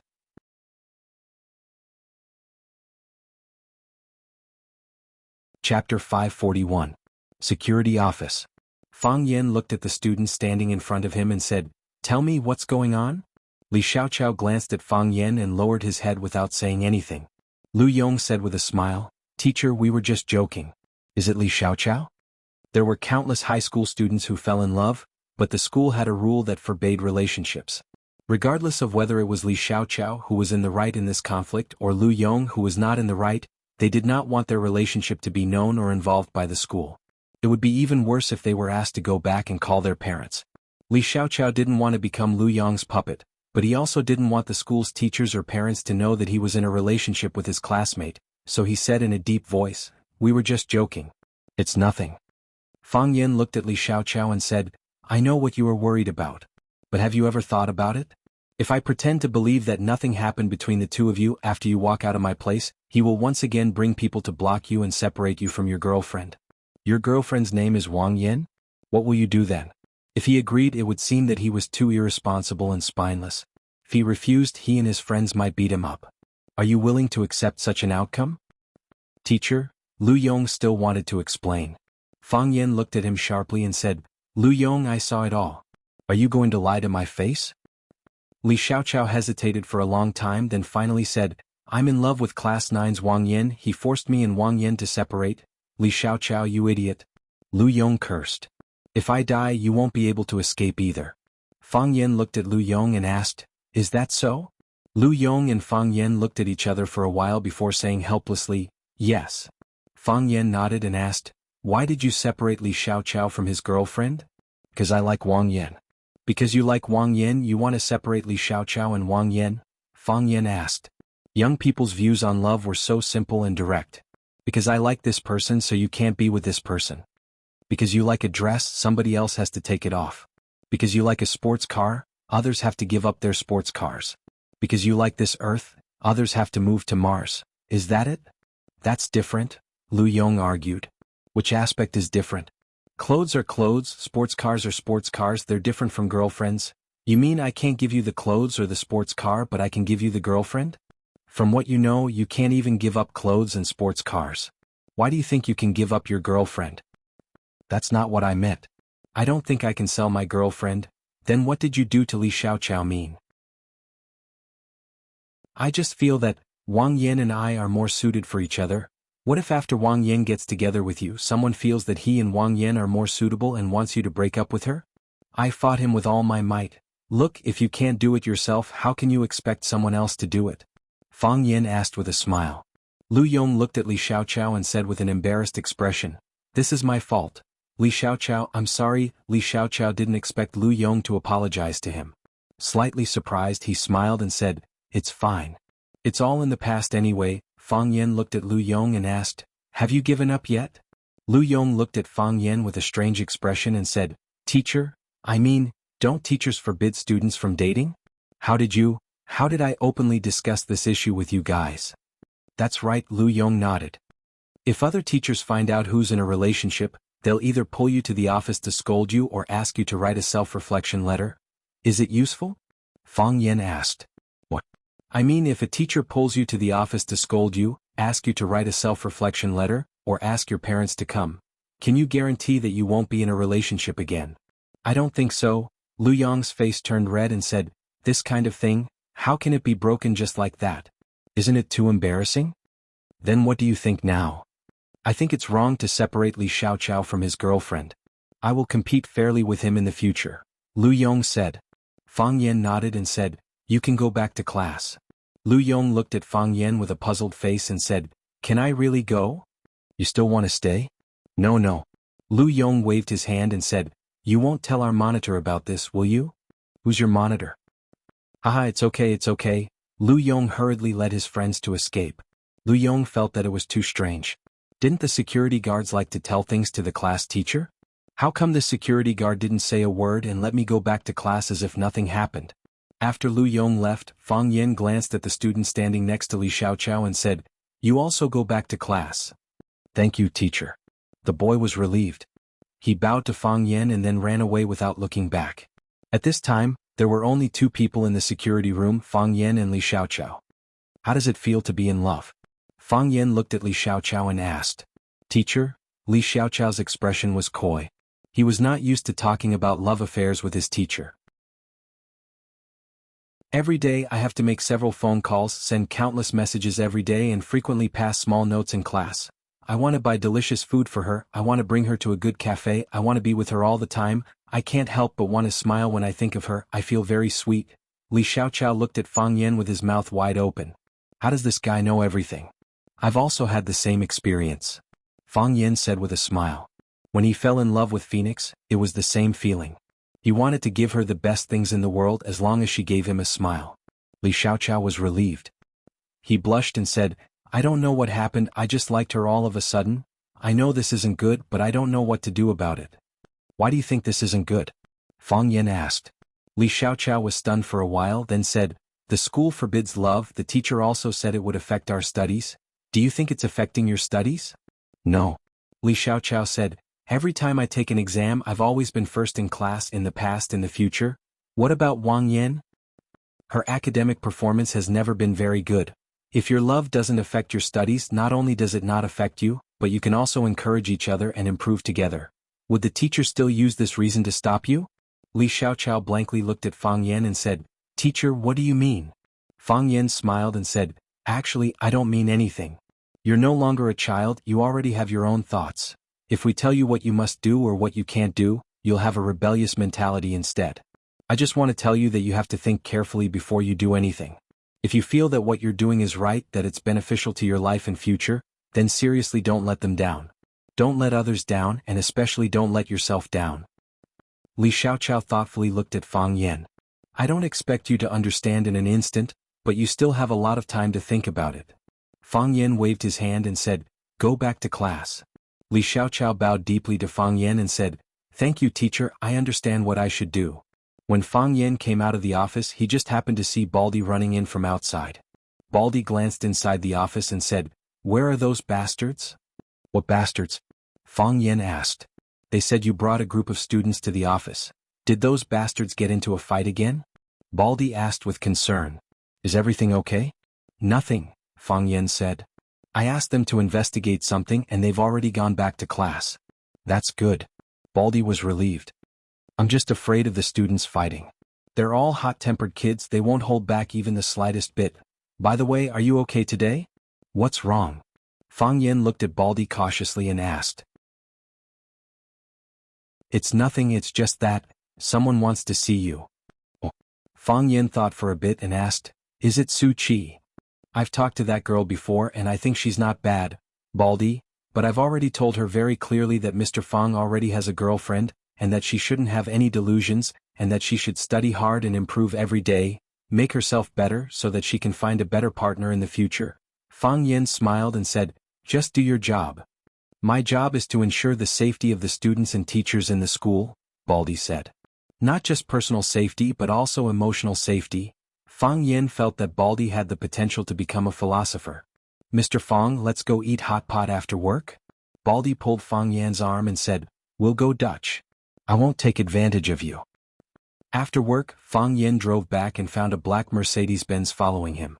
Fang Yan turned the car to the side of Swan Lake, and the black Mercedes-Benz followed. The car window rolled down and a woman with delicate features looked at Fang Yan and said, "Fang Yan, buy me a drink."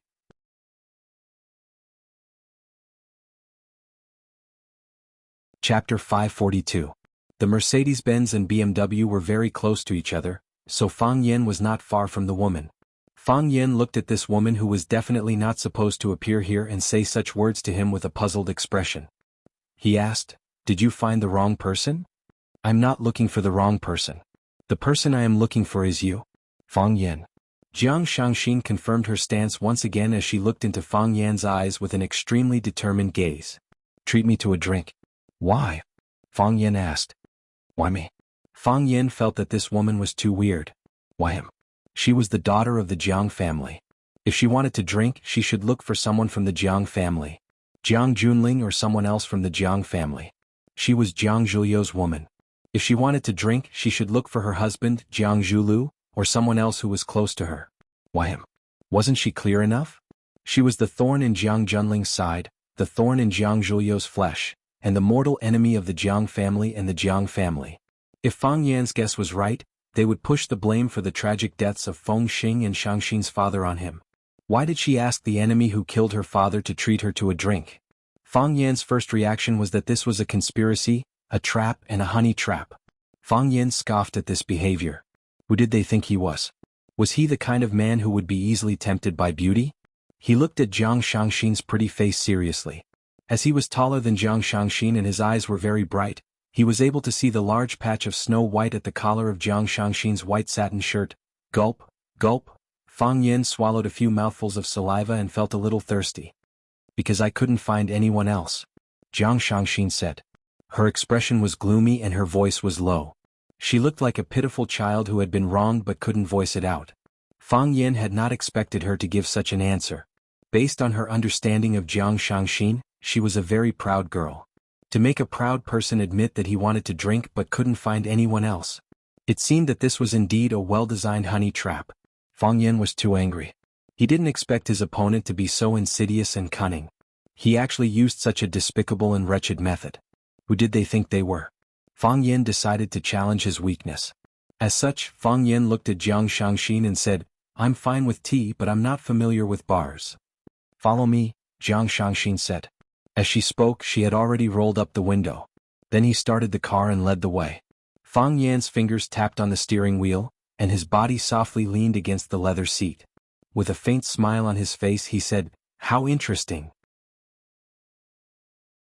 Seeing that the black Mercedes-Benz was about to leave his sight, Fang Yan stepped on the accelerator, and the car rushed toward the Mercedes-Benz in front like a stallion in heat. The King Bar. Jiang Shangxin parked the car at the entrance of the bar and stood there, waiting for Fang Yan to arrive. Fang Yan parked the car. Just as he got out of the car, Jiang Shangxin took the initiative to hug his arm. A strong fragrance wafted over. It was a very seductive perfume that Jiang Shangxin used. Fang Yan's sense of smell was very sensitive. He knew that this was not just a simple perfume, but also the natural body fragrance of a mature woman. When the two fragrances mixed together, it gave one an impulse to let one's imagination run wild. Furthermore, Jiang Shangxin was wearing a mid-sleeved shirt. When she hugged Fang Yan, a small part of her arm was in close contact with Fang Yan's body. When they were walking, their bodies would touch from time to time. As long as Fang Yan exerted a little force, he would be able to knead her into his body. Such a charming little beauty took the initiative to approach him without any precaution. Even if Fang Yan had the ability to remain calm and composed, he still felt a sense of defeat. He was afraid that he would accidentally turn into a big bad wolf and eat the little white rabbit in front of him. What was worse was that this woman was Jiang Zhulio's wife. Damn it, why did he feel so crazy and excited when he thought of this? Fang Yan dodged to the side and said, "Isn't this a little inappropriate? Everyone is like this." Jiang Shangxin held Fang Yan's arm and walked straight into the bar, not caring about Fang Yan's feelings at all. "You didn't approach me on purpose to get Jiang Zhulu to catch you in the act, right?" Fang Yan asked worriedly. A sarcastic smile appeared on Jiang Shangxin's face and she said, "Fang Yan, you don't have to test him anymore. Given Jiang Zhulio's character, he would pretend not to know even if he knew that I rolled around in bed with another man. What's the point of catching him in the act? Exposing his wife's affair with another man and letting more people know about it, then losing his dignity. Do you think Jiang Zhulu would do such a stupid thing?" Fang Yan thought about it and said, "Indeed he wouldn't. This doesn't fit his style." "Would you?" Jiang Shangxin asked. "My wife wouldn't betray me," Fang Yan said. "You are really confident. Whoever snatches a good husband like me would cover their mouth and secretly laugh. Every 1st and 15th day of the lunar month, they would offer more incense to Guanyin Bodhisattva. It was still early and there weren't many people in the bar. American rock music was playing in the bar, but it wasn't as violent and crazy as it was during the climax of the night. Fang Yan thought that Jiang Shangxin would bring him to the lobby of the bar or find a seat at the bar counter. Unexpectedly, Jiang Shangxin didn't enter the interior of the bar, but directly entered a passage at the side. There was an elevator at the end of the passage, and there were 2 bodyguards in black waiting at the door. When the 2 of them walked over, the bodyguards in black looked at them warily. Jiang Shangxin took out a black card from her pocket, and the bodyguard in black bowed deeply when he saw it. The other bodyguard immediately turned around and pressed the elevator button, and the door of the elevator opened to them very quickly. While Fang Yan was still thinking about where the elevator was going to take them, Jiang Shangxin had already pulled Fang Yan's arm into the elevator. Fang Yan's foot stepped on the elevator and the door couldn't close, so it sounded an alarm.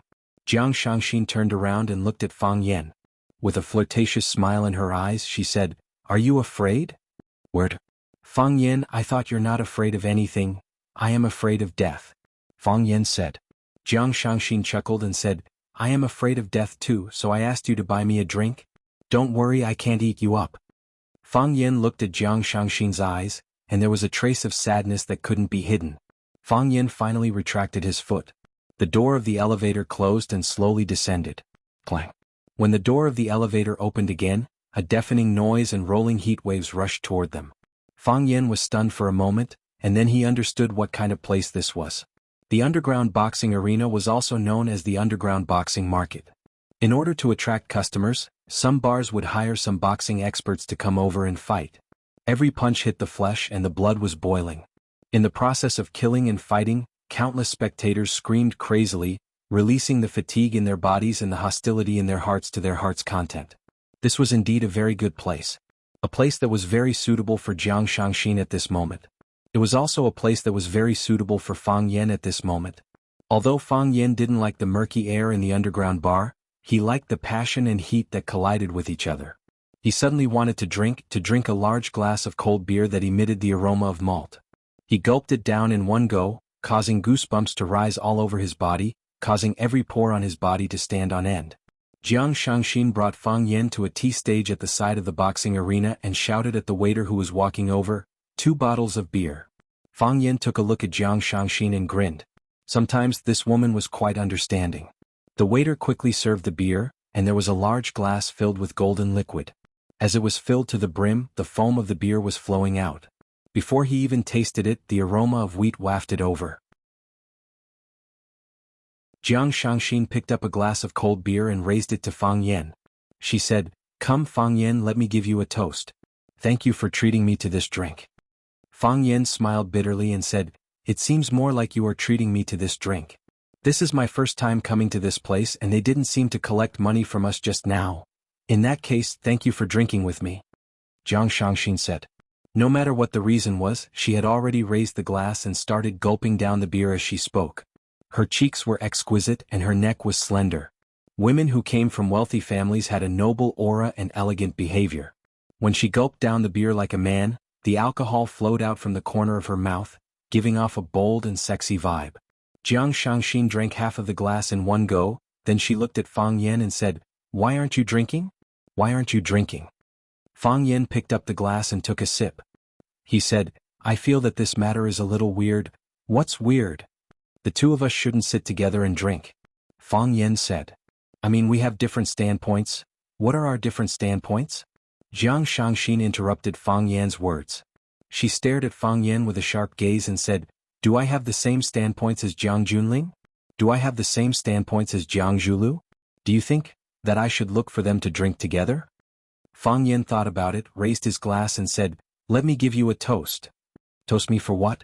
"To your compromise," Fang Yen said.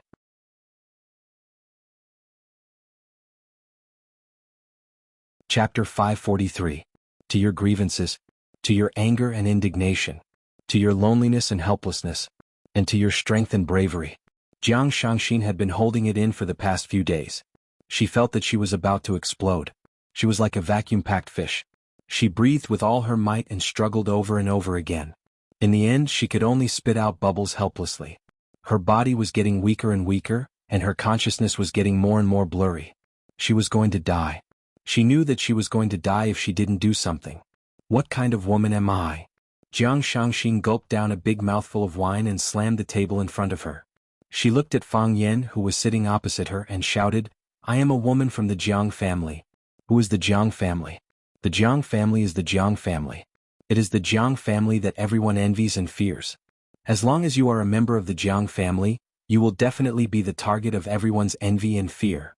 No matter how pretty or ugly you are, no matter how high your IQ is, you are at the top of society. Don't believe the nonsense that there is no hierarchy in this world. Those people who are high up in the hierarchy have terrifying connections and influence. They don't even need to do anything. They only need to frown or signal with their eyes, and those small characters who offend them will die without a burial place." Jiang Shangxin glanced at Fang Yen from the corner of her eyes and said, "Jiang Junling? Jiang Junling doesn't like you very much. Originally, he thought that he only needed to use his eyes to signal someone to get rid of you, but he didn't expect you to be like a cockroach that can't be killed. Your vitality is quite tenacious, and you make him suffer again and again, making him lose face again and again. Evil will never win over good," Fang Yen said with a serious look. "I stand on the side of good, so he can't win over me." Jiang Shangxin laughed maniacally. She laughed so hard that she was swaying back and forth. She laughed so hard that her voluptuous chest swayed a few times, as if it was about to break through the cage of her shirt and appear right in front of Fang Yen. She pointed at Fang Yen with her finger that was smeared black and said in an extremely disdainful tone, "Fang Yen, what you said is nonsense. Do you believe in such nonsense? How many good people in the world have been wrongfully killed? At that time, why didn't anyone tell them that evil would never prevail over good? This was a society where strength was respected. Whoever has the bigger fist has the right to speak loudly. Shifting Shangxin's arm to the side, he pointed at the two boxers who were engaged in an intense battle in the arena and said, "Look at them, who is evil and who is righteous? Would the side of justice be able to defeat the side of evil?" The only difference is that they are risking their lives on the stage while countless people are risking their lives off the stage. Fang Yin smiled and said, "You have your own ideas and I have my own insistence. Our lifestyles are different. Living in that kind of environment, all you see and think about are those powerful people, those influential people who use all kinds of methods to obtain victory after victory. I live in a small village. Except for a few people I don't like, most of the people there are kind-hearted.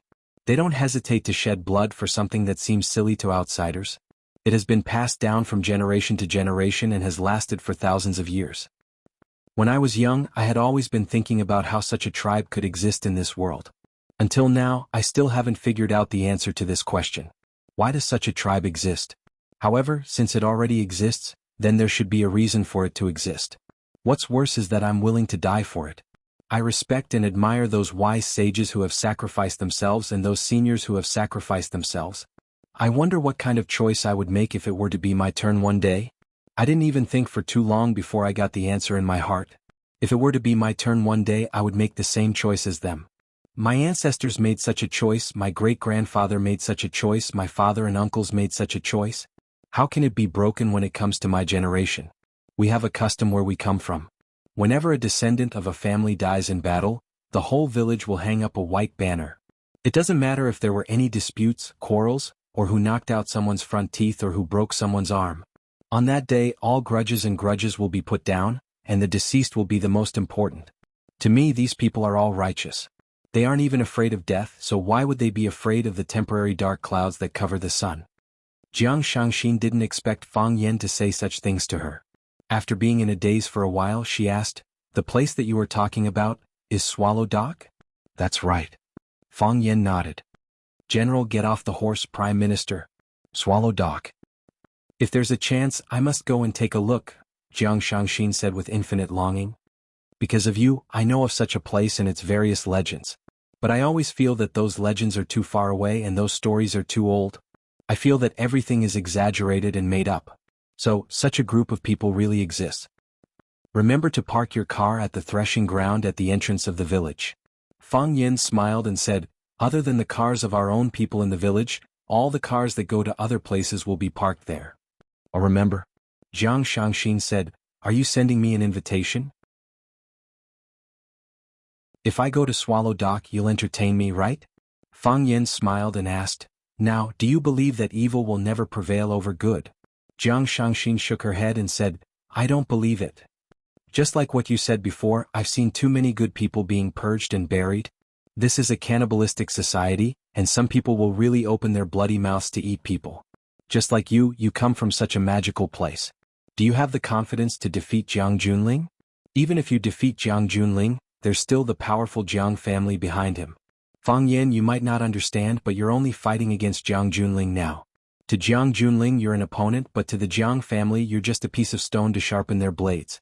Either the knife is sharpened by the stone, or the stone cuts a hole in the knife. At most, they'll just change to another knife and continue to sharpen it. But, have you ever thought that when you, the stone, cut off one knife after another from the Jiang family, when you make the Jiang family feel threatened, they'll come at you in full force. The sky will fall, the earth will crack, and the rivers will flow in reverse.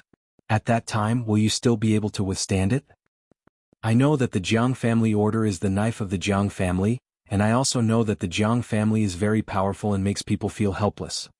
Fang Yen played with the tall beer mug in his hand and said, "But I can't just let them bully me without saying anything or doing anything, right?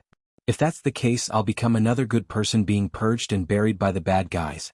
Fang Yen looked at Jiang Shangxin and said, "I know that your heart is filled with anger, and I can completely understand how you're feeling right now." "You can't understand."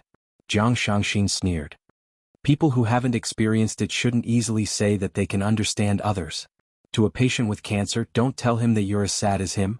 You can't possibly be as sad as him, you're just saying it. When you walk out of the ward, you'll be able to see the blue sky and white clouds, you'll be able to breathe in fresh air, and you'll be able to continue your rich and colorful life. The patient, on the other hand, can only bid farewell to this world in fear and reluctance. Fang Yan was speechless. Look, not only were these women from wealthy families noble and elegant, even their words were so sharp and full of philosophy. Fang Yan, you said that I shouldn't look for you for a drink. Then tell me, who should I look for a drink? Look for my brother Jiang Junling? Look for my husband Jiang Zhulu? Or should I look for my best friends who either follow the Jiang family's power or are afraid of the Jiang family's power? Can I tell them that my brother asked my husband to poison my father to death? Can I tell them that I hate them to the core, yet I still have to force a smile and pretend that nothing happened and that I don't know anything? There was a type of grievance that couldn't be vented. Your heart was bleeding, yet you still had to smile and chat with the people who stabbed you. Who could understand such pain? Jiang Shangxin picked up the beer mug in front of her and gulped it down. She shouted, "Waiter, give me another 2 bottles of beer." Fang Yan stopped her and said, "You can't drink anymore, you've already drunk too much." This was the 4th beer that Fang Yan and Jiang Shangxin had drunk. 4 1-liter bottles of draft beer was nothing to Fang Yan, but it was obviously too much for a girl. Furthermore, if Shangxin got drunk, Fang Yan would have to be responsible for sending her back later. Who would want to do such a troublesome thing? She wasn't his wife anyway. No way. I still want a drink. Jiang Shangxin was unhappy and said, "You're not willing to treat me to a drink? We're only at the beginning. I've only just started and you're not letting me drink anymore. This feeling of not being able to go up or down. Do you know how uncomfortable it is? Fang Yan, do you know that I'm going to die soon?" Fang Yan was helpless. He waved at the waiter and said, "Give me 2 more mugs of draft beer." As he spoke, he picked up the half-empty mug of beer in his hand and gulped it down. His principle was to drink a mug of beer with Jiang Shangxin. He wouldn't be at a disadvantage or take advantage of her. He wasn't an old drunkard who would fight for a drink with others. Fang Yan wanted to drink another mug of beer when he thought of the old drunkard. The waiter brought 2 1-liter bottles of beer over again. The sexy waitress in the bunny costume winked at Fang Yan when Jiang Shangxin wasn't paying attention. Perhaps she thought that Fang Yan, who had bought 8 mugs of draft beer in a row, was a big customer. Jiang Shangxin snatched a mug of beer from Jiang Shangxin and raised it to Fang Yan. "Come, a toast to my enemy who killed my father." Fang Yan had the urge to run away.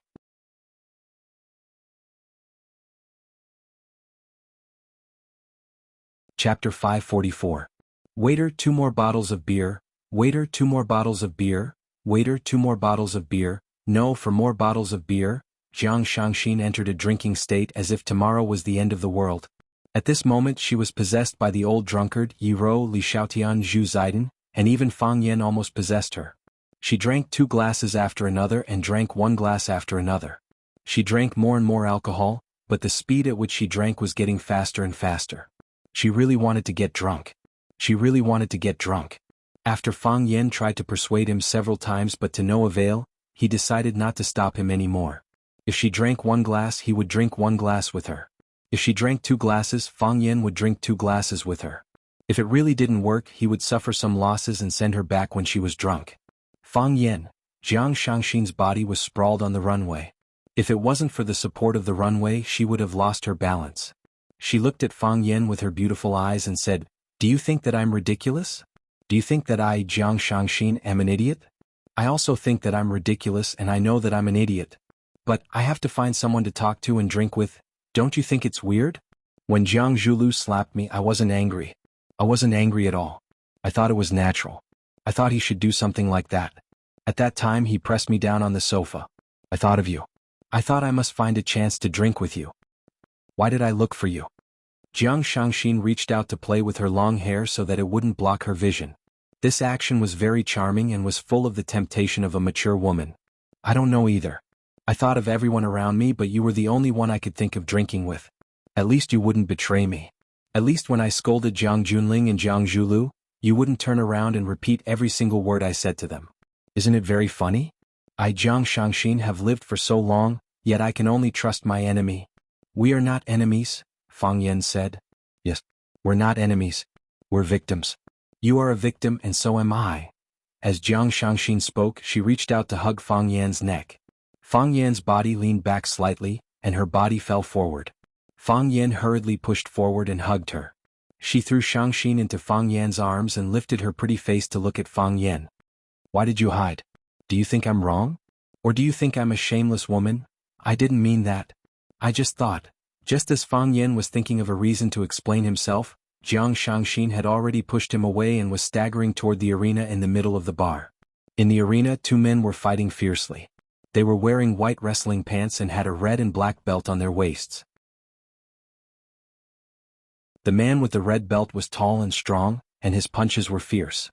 The man with the black belt was short, but his movements were unusually agile.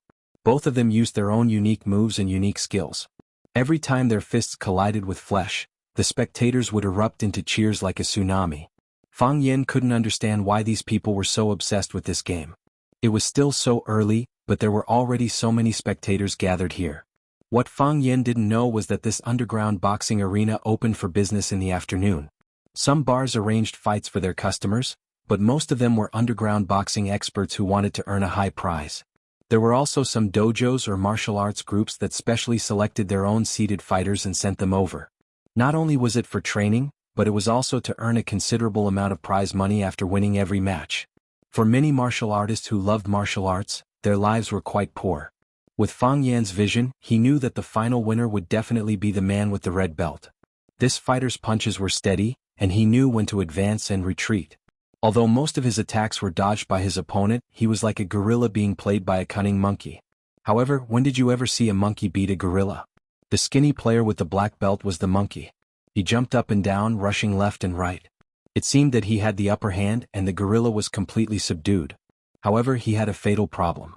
His foundation was not stable and his punches were weak.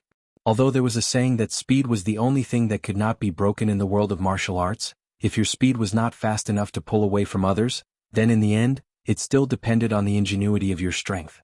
On this point, the monkey had no advantage. Sure enough, the gorilla faked and fell forward. When the monkey took the opportunity to sneak attack from behind, the gorilla's body turned 180 degrees, ignoring the monkey's dodge and fancy counterattack, and punched him in the cheek. Bang! The monkey screamed miserably. His body flew out and fell heavily on the floor not far away. Someone ran over and dragged the monkey away. More people cheered and applauded the gorilla on the stage. The gorilla waved his arms and shouted to the audience, "Who else? Who else dares to come up and challenge me? I am the best in the world, I am the best in the world." The audience applauded even more enthusiastically. Many people liked the domineering CEO demeanor of, "I am the best in the world, and you can't get rid of me even if you don't like me." To them this was a man's fierce. Too arrogant. Jiang Shangxin raised the beer mug in her hand and smashed it toward the gorilla on the arena. Bam! The beer mug smashed onto the stage floor and shattered. The sound of it shattering was not loud enough, but it was enough to attract everyone's attention. The audience stared at the transparent flying object that suddenly fell on the arena in astonishment. They did not know what had happened. The gorilla stared blankly at the glass mug that had fallen at his feet. After a few seconds he was completely enraged. He bared his fangs and roared at the audience, "Who is it? Which bastard threw something and sneaked an attack on me? If you are so capable, come up and fight with me, I will tear you into two." When Fang Yan saw that Jiang Shangxin had caused trouble, he hurried forward and dragged her away from the scene. This woman's alcohol tolerance was really bad. How could she do anything? "Don't pull me." Jiang Shangxin pushed Fang Yan's hand away and shouted toward the stage, "You gorilla? Gorilla?" Fang Yan was stunned. He only felt that this contestant looked like a gorilla. Why did Shangxin call him a gorilla? Could this be his stage name? After Shangxin had drunk too much alcohol, she let out a drunken burp and continued to shout, "What is there to be proud of? With your mediocre skills, you're not even worthy of carrying my boyfriend's shoes." Fang Yan looked around and asked in a low voice, "Who is your boyfriend? Is he here?" If Jiang Shangxin's boyfriend was here, Fang Yan could throw this woman to him and go home to sleep. However, after Jiang Shangxin shouted this sentence, everyone's attention shifted to Fang Yan. When the gorilla was called a gorilla in public, he wanted to tear this beautiful woman into pieces. He could not bear to tear Jiang Shangxin into pieces, so he accumulated his hatred on Fang Yan. He wanted to tear Fang Yan into pieces so that no one would feel heartache. As for why he wanted to tear Fang Yan into pieces, who cared? He pointed at Fang Yan and shouted, "Gigolo, come up here." Fang Yan rejected him and smiled awkwardly. "Don't misunderstand, I am not her boyfriend. My friend drank too much, I will bring her back first." After that he ignored Jiang Shangxin's struggle and dragged her out of the bar. "Coward," someone in the audience shouted. "Gigolo, fight with him, beat him to death. The girl will belong to whoever wins." Jiang Shangxin turned around and shouted at the gorilla on the stage, "If you can beat my boyfriend, I will sleep with you for a night." Fang Yan hurriedly reached out to cover Jiang Shangxin's mouth, but it was too late.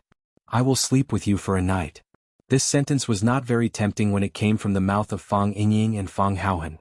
However, it was too lethal when it came from the mouth of such a beautiful woman like Jiang Shangxin. The gorilla swallowed his saliva and felt his blood boiling. He shouted at the audience, "Everyone here, be my witness. Today I, Qin will bring the beauty home and enjoy myself." Seeing that Fang Yan was dragging Jiang Shangxin toward the elevator, Qin panicked and shouted, "Gigolo, don't you dare run away." With a flick of his foot, he scooped up the glass shards in front of him and threw them toward Fang Yan's back. A strong gust of wind blew behind him, but Fang Yan spun Jiang Shangxin 90 degrees without looking back. Crack, crack. The glass shards hit the sturdy wall and turned into even finer shards. Qin was even more excited when he saw that Fang Yan had dodged his attack. He shouted at Fang Yan, "Gigolo, you are good at dodging, but I don't know how good you are at fighting.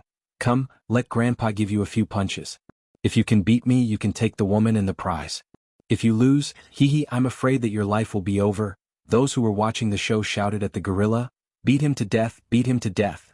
Jiang Shangxin, who was lying in Fang Yan's arms, had no intention of going back on her words. She gave the gorilla a thumbs up. The gorilla opened its mouth and laughed, but as it laughed, the smile on its face froze. This was because Jiang Shangxin had turned her thumb upside down in front of the gorilla. Humiliation. This was another humiliation. Then she used 2 fingers as a gun and aimed at the gorilla's head. "Bang! You are dead," Jiang Shangxin said to the gorilla.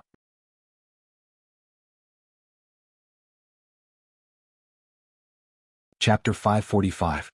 The gorilla couldn't hear what Jiang Shangxin was saying because he was quite a distance away. However, he saw Jiang Shangxin giving him a thumbs up and shooting him in the head. He saw her moving her red lips. With the gorilla's extraordinary intelligence, he knew that Jiang Shangxin wasn't saying anything nice. He felt insulted and looked down upon. Furthermore, he was being looked down upon by a beautiful woman whom he had never had the chance to interact with before. He was already a little proud and arrogant after winning the battle. Moreover, he was insulted in such a manner, causing his rage points to rise to the highest point. The gorilla roared into the sky, pointed at Fang Yan and shouted, "If I don't tear you into pieces today, I, the gorilla, Qin will write my name backwards. Lad, come up and fight with me if you are a man." What would a gorilla's name be written backwards? Gorilla? However, Fang Yan felt extremely depressed and aggrieved. Others were the ones who called him a gorilla, not him. I only called him that in my heart. Shangxin was the one who had provoked him, but he hadn't even said a single word. Why didn't you look for the person in question? Why did you have to tear him into pieces? "I don't want to fight," Fang Yan said. He dragged Jiang Shangxin and prepared to leave this place. He didn't provoke anyone. Why did he want to fight with someone? It would be fine if it was a suitable opponent, but who would want to fight with a gorilla? Was there a need to prove his intelligence by solving a math problem for elementary school students? Fang Yan pressed the elevator button and waited for the doors to open. "Coward, you are really a coward? Haha, a gigolo will always be a gigolo, nice to look at but useless. Qin, we support you. That girl is yours." Qin was also anxious. He jumped down from the arena and shouted at Fang Yan, "Gigolo, you can leave if you want, but leave that woman here." In Qin opinion, this woman was already a beauty in his bed. Didn't she say it just now? As long as he won, her boyfriend would sleep with him for a night. As long as that gigolo agreed, he would be able to KO him in a second. Of course, even if he didn't agree, he could KO him in a second. In his opinion, Fang Yan wanting to escape was a coward. Regardless of whether he was afraid or not, Qin was determined to knock down a man and snatch a woman away. That was how capricious he was when he knew how to fight. Qin stood in front of Fang Yan, stretched out his hand and said, "Give her to me." Fang Yan hesitated and asked, "Do you really want it?" Qin chuckled and said, "Aren't you talking nonsense? I, Qin, have never played with such a beautiful woman in my entire life. Tiske, look at this face, look at this skin, look at this body. I can't give it to you." Fang Yan shook his head and said, "She drank too much and is no longer conscious. It doesn't seem right to hand her over at this time. Brat, do you believe that I can tear you to pieces in a second? Why is it this line again?" Fang Yin was really a little angry. If you are so capable, why don't you tear Shangxin into pieces? If you are so capable, come and do it. Let's see if the Jiang family will grind you into minced meat.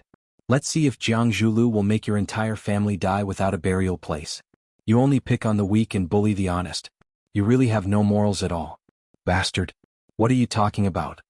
Qin Dachui sneered. Who is the Jiang family? Who is Jiang Zhulu? Let them come and find me and watch me tear them to pieces. Why don't you ask around who have I, Qin Dachui, ever been afraid of? Qin Dachui had never heard of the Jiang family, nor did he know who Jiang Zhulu was. Another two gigolos? The arrogant were afraid of the foolish, and the foolish were afraid of the reckless. Fang Yin really did not know how to deal with such reckless idiots. Give her to me. Qin Dachui shouted at Fang Yin again. I really can't give her to you. Fang Yin rejected him. You can do whatever you want when she's sober. But she's drunk now. I have the responsibility to protect her safety. Then don't blame me for being rude. As Qin Dachui spoke, he threw a punch at Fang Yan's face. His upper body was naked, revealing his firm and bulging muscles. Because his face and chest were injured during the fight just now, there were also patches of purplish-red bruises on his body. These injuries were not serious, but they made him look even more powerful and ferocious. He flew into a rage and looked like an enraged gorilla. His clenched fist was like a giant hammer, smashing toward Fang Yan's head with a whistling sound. If it was an ordinary person, his head would definitely be sent flying after receiving such a blow from him. Even if it was an extraordinary person, he would probably become a vegetable after being punched by him. Fang Yan had heard before that underground fighters were very vicious. They would do anything during a fight, and when they attacked, they were all about killing with one blow. Using martial arts to show off. It was referring to these boorish men who fought underground. Fang Yan was furious. If he was a gigolo who was scolded by others, he would probably be beaten to death by this gorilla. So he also clenched his fist and punched toward the gorilla's fist. Fang Yan's punch was ordinary, without any sharp energy or whistling fist wind. It looked like an ordinary punch from an ordinary person. The gorilla's face showed a sarcastic smile and said, Gigolo, you're courting death? Pa, their fists collided. The gorilla didn't feel anything strange at first. He was looking forward to the moment when he sent Fang Yan flying with a punch and received thunderous applause from the audience. Wasn't this the only outcome? The gorilla was very confident in his fist strength. He had once tried to kill a strong bull with one punch. The bull was knocked to the ground by him. It wailed twice and died. However, he soon noticed that something was wrong. Fang Yan wasn't sent flying. He was still standing in the same place and sneered at him. What are you laughing at? What's so funny? Before he had time to think of such a thing, a majestic force suddenly attacked his fist. It was like a 1,000-pound boulder pressing on an egg, like a storm hitting a river bank. It was a force that he couldn't resist. It was like crushing dry weeds and smashing rotten wood. Crack, crack, crack. The gorilla's knuckles and arms crackled like beans popping, and then there was a sharp pain in his mind. Ah! He screamed and fell to the ground on the spot and fainted. Not only that, but his body, which was lying on the ground, was still twitching non-stop. Once, twice, thrice, it could be seen what kind of blow he had just suffered. This scene was too sudden and too nature-defying. Everyone was waiting, or rather looking forward to the scene of Fang Yan being sent flying by the gorilla, kneeling on the ground and crying, and the gorilla carrying the little beauty away, laughing maniacally. How did such a shocking scene happen? Did the scriptwriter write the wrong script? That pretty boy, he actually knocked the gorilla out with one punch? The gorilla must have been paid to cooperate with the act. It was shameful to fake it. Shangxin lifted her head from Fang Yan's shoulder and opened her eyes. She looked at the gorilla on the ground in a daze, then looked at the side of Fang Yan's face and broke into a smile. It was a very sweet expression. Whoosh! A group of men dressed in black rushed over. An elderly man squatted down and checked the gorilla's breathing. He was slightly relieved and said, "He's still breathing." When he reached out to pull the gorilla up, he stared at Fang Yan in disbelief, as if he was struck by lightning. A middle-aged man next to him asked, "Old Gu, what happened?" "Dachui, his right hand is crippled, all the bones are broken," Old Gu said in a hoarse voice. Wow, there was an uproar. How could this guy be so powerful? Did he break Qin Dachui's bones with that move just now? Was this not an act? What? The middle-aged man was shocked. "Take him down." Hearing the middle-aged man's words, the men in black immediately surrounded Fang Yan. Gray stood up and stared at Fang Yan angrily. "How could you cripple someone's arm just now? How could you be so vicious?" Fang Yen looked at Gray expressionlessly and said, "Did you see him injuring me with his punch just now?" "Did he injure you?" Gray asked. "What if he did? Your skills are way better than his, how could you be injured by him?" The old man was even angrier. Fang Yen sneered and said, "When he punched me, did you know that my skills were way better than his? What if I don't know any kung fu at all? You're saying if..." "Yes, I'm saying if I didn't even have the strength to truss a chicken, wouldn't I have been killed by that punch just now? Why didn't you say anything to stop him? Why didn't you say that he was vicious? You're twisting words and forcing logic." The middle-aged man shouted, "Now the facts are right in front of us. You crippled Dachui's arm for no reason. You must give Dachui an explanation, give our club an explanation." Chen Dachui was an underground boxing expert trained by the True Martial Club. He was also one of the True Martial Club's most important money trees. Now that Fang Yen had crippled Chen Dachui's arm, it was a huge blow and loss to the True Martial Club. "That's right, you must give our club an explanation. If you don't give us an explanation, don't even think about leaving today.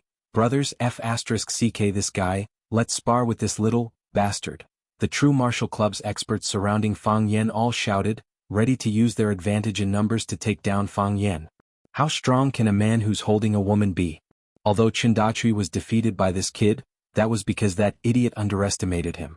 They wouldn't make such a mistake again. Once they started fighting, they would be ruthless. They wouldn't give Fang Yen any chance to fight back. Fang Yen smiled at the middle-aged man and asked, "You want an explanation?"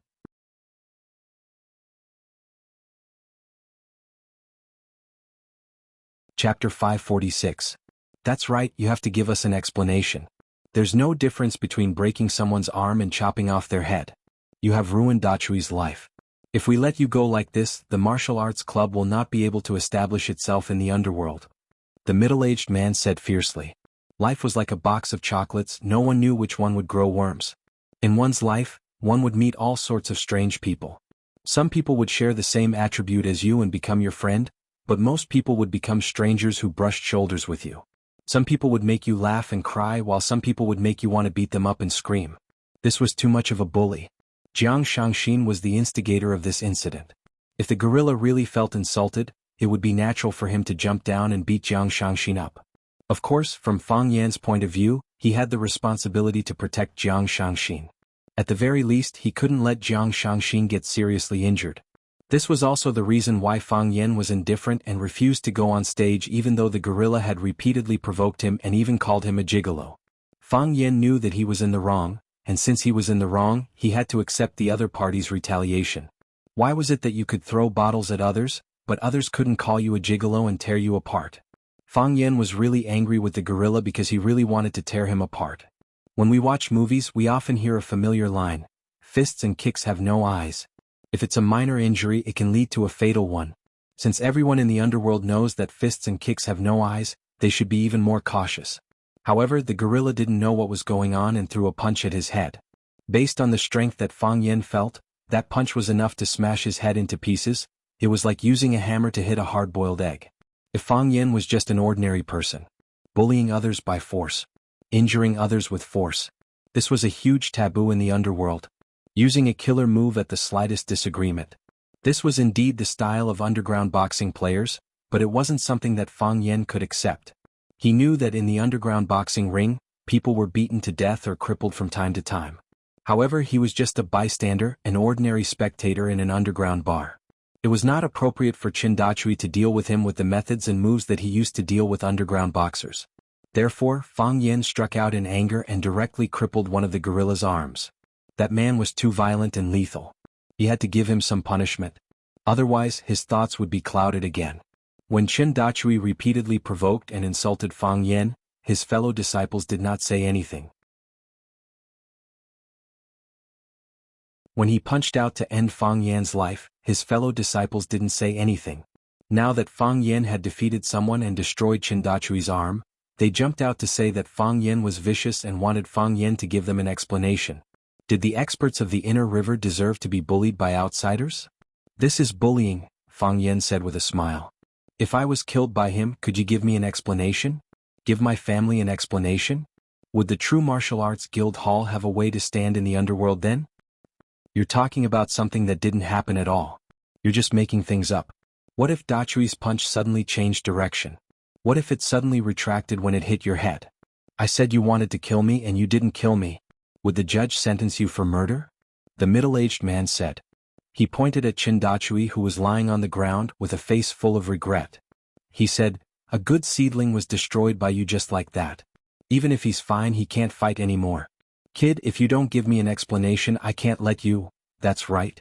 That pretty boy is too much of a bully. You can't just let him leave after beating him up. We're the only ones bullying others. When has the True Martial Arts Guild Hall ever been bullied like this? The members of the True Martial Arts Guild Hall and some other spectators also spoke up, fiercely condemning Fang Yen, who was holding a beauty in his arms. Smack. Fang Yen slapped the middle-aged man's face and asked with a smile, is this the explanation you want? Stunned. Everyone was stunned.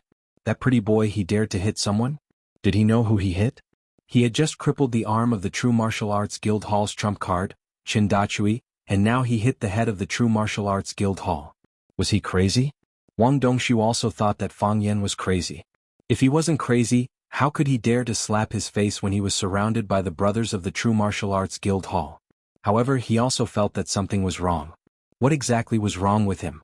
Because he was thinking about this important question, he didn't make a crazy and powerful response to Fang Yan's slap in time.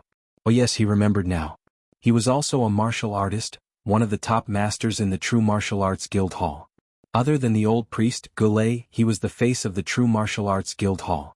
Logically speaking, when one was attacked by others, one's body would react naturally. One would either dodge or counterattack.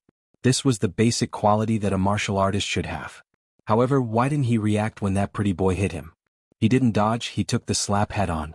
Before Wang Dongshu could figure out the answer to this question, the men behind him couldn't help but want to take action. Brothers, let's destroy this pretty boy, break both his legs. Curator, hurry up and say something. Fang Yen hugged Shangxin tightly with one hand and let her head rest on his shoulder.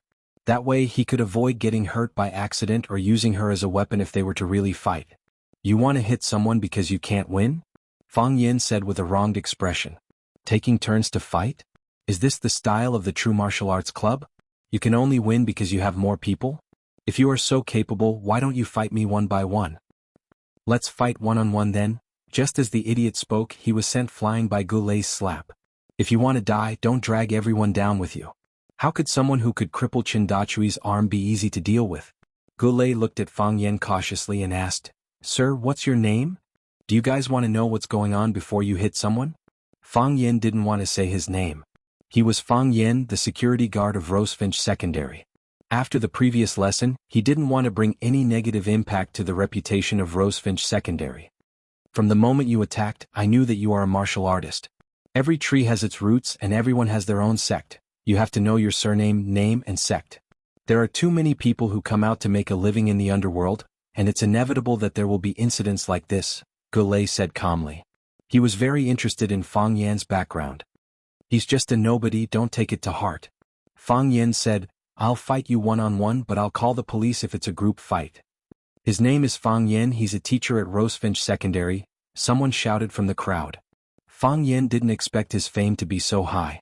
He was recognized even when he went to the underground boxing market to watch a boxing match. Of course, Fang Yan also knew that because of his return after 3 years, and because of Du Qing's attachment and the series of battles of wits and courage with Jiang Junling using Huaqing as a chessboard, he had now risen to become one of the most influential and powerful people in Huaqing. As a famous person, he had to have the awareness of a famous person. It was normal for some of his admirers to know his name and appearance. Fang Yan, Gulei chewed on the name and asked, just now I saw you use an internal boxing technique that borrows force to fight back. Is it Fang Tai Chi? Fang Yan looked at Gulei in surprise and said with a smile, Old man, you're knowledgeable. My master is Fang Huwei. So that's how it is. Gulei sighed. Fang Tai Chi is an internal martial art. Dachui is a fool who only knows how to polish his skin, muscles, and bones.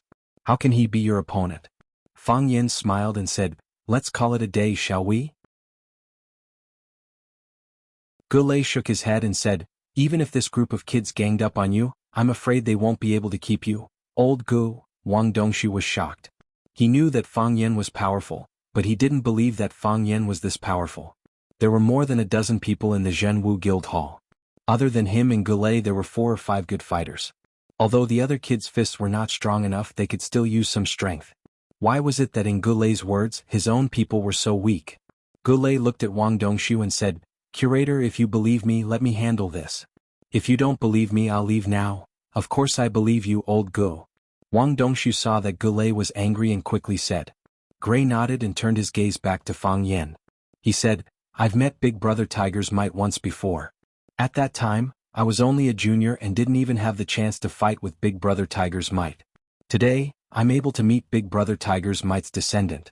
Goulet was a little embarrassed and said, "Don't say that I'm bullying the young. Today I'll be thick-skinned and ask you to fight with me. If I win, you have to give Dachui an explanation. If I lose, I'll forget about what happened today. Dachui's medical expenses and his future compensation will be borne by me. What do you think of that?" "Why would I say that you're bullying the young?" "You can't bully me anyway," Fang Yan said with a serious face. "Even if I leave now, you can't stop me. Why do I have to fight with you?" Goulet's face turned green and white. His mouth was wide open and he didn't know how to continue. This kid, bullying an old man, did dogs eat his conscience? You're tuning in to the Han Li's Wuxia Adventures YouTube channel. We're so grateful for your support, and don't forget to subscribe to join us on this incredible journey through captivating stories. Your generosity through donations truly makes a world of difference, as it's the primary source of revenue that allows me to expand and enhance this channel for you. Thank you from the bottom of my heart for being a part of this adventure.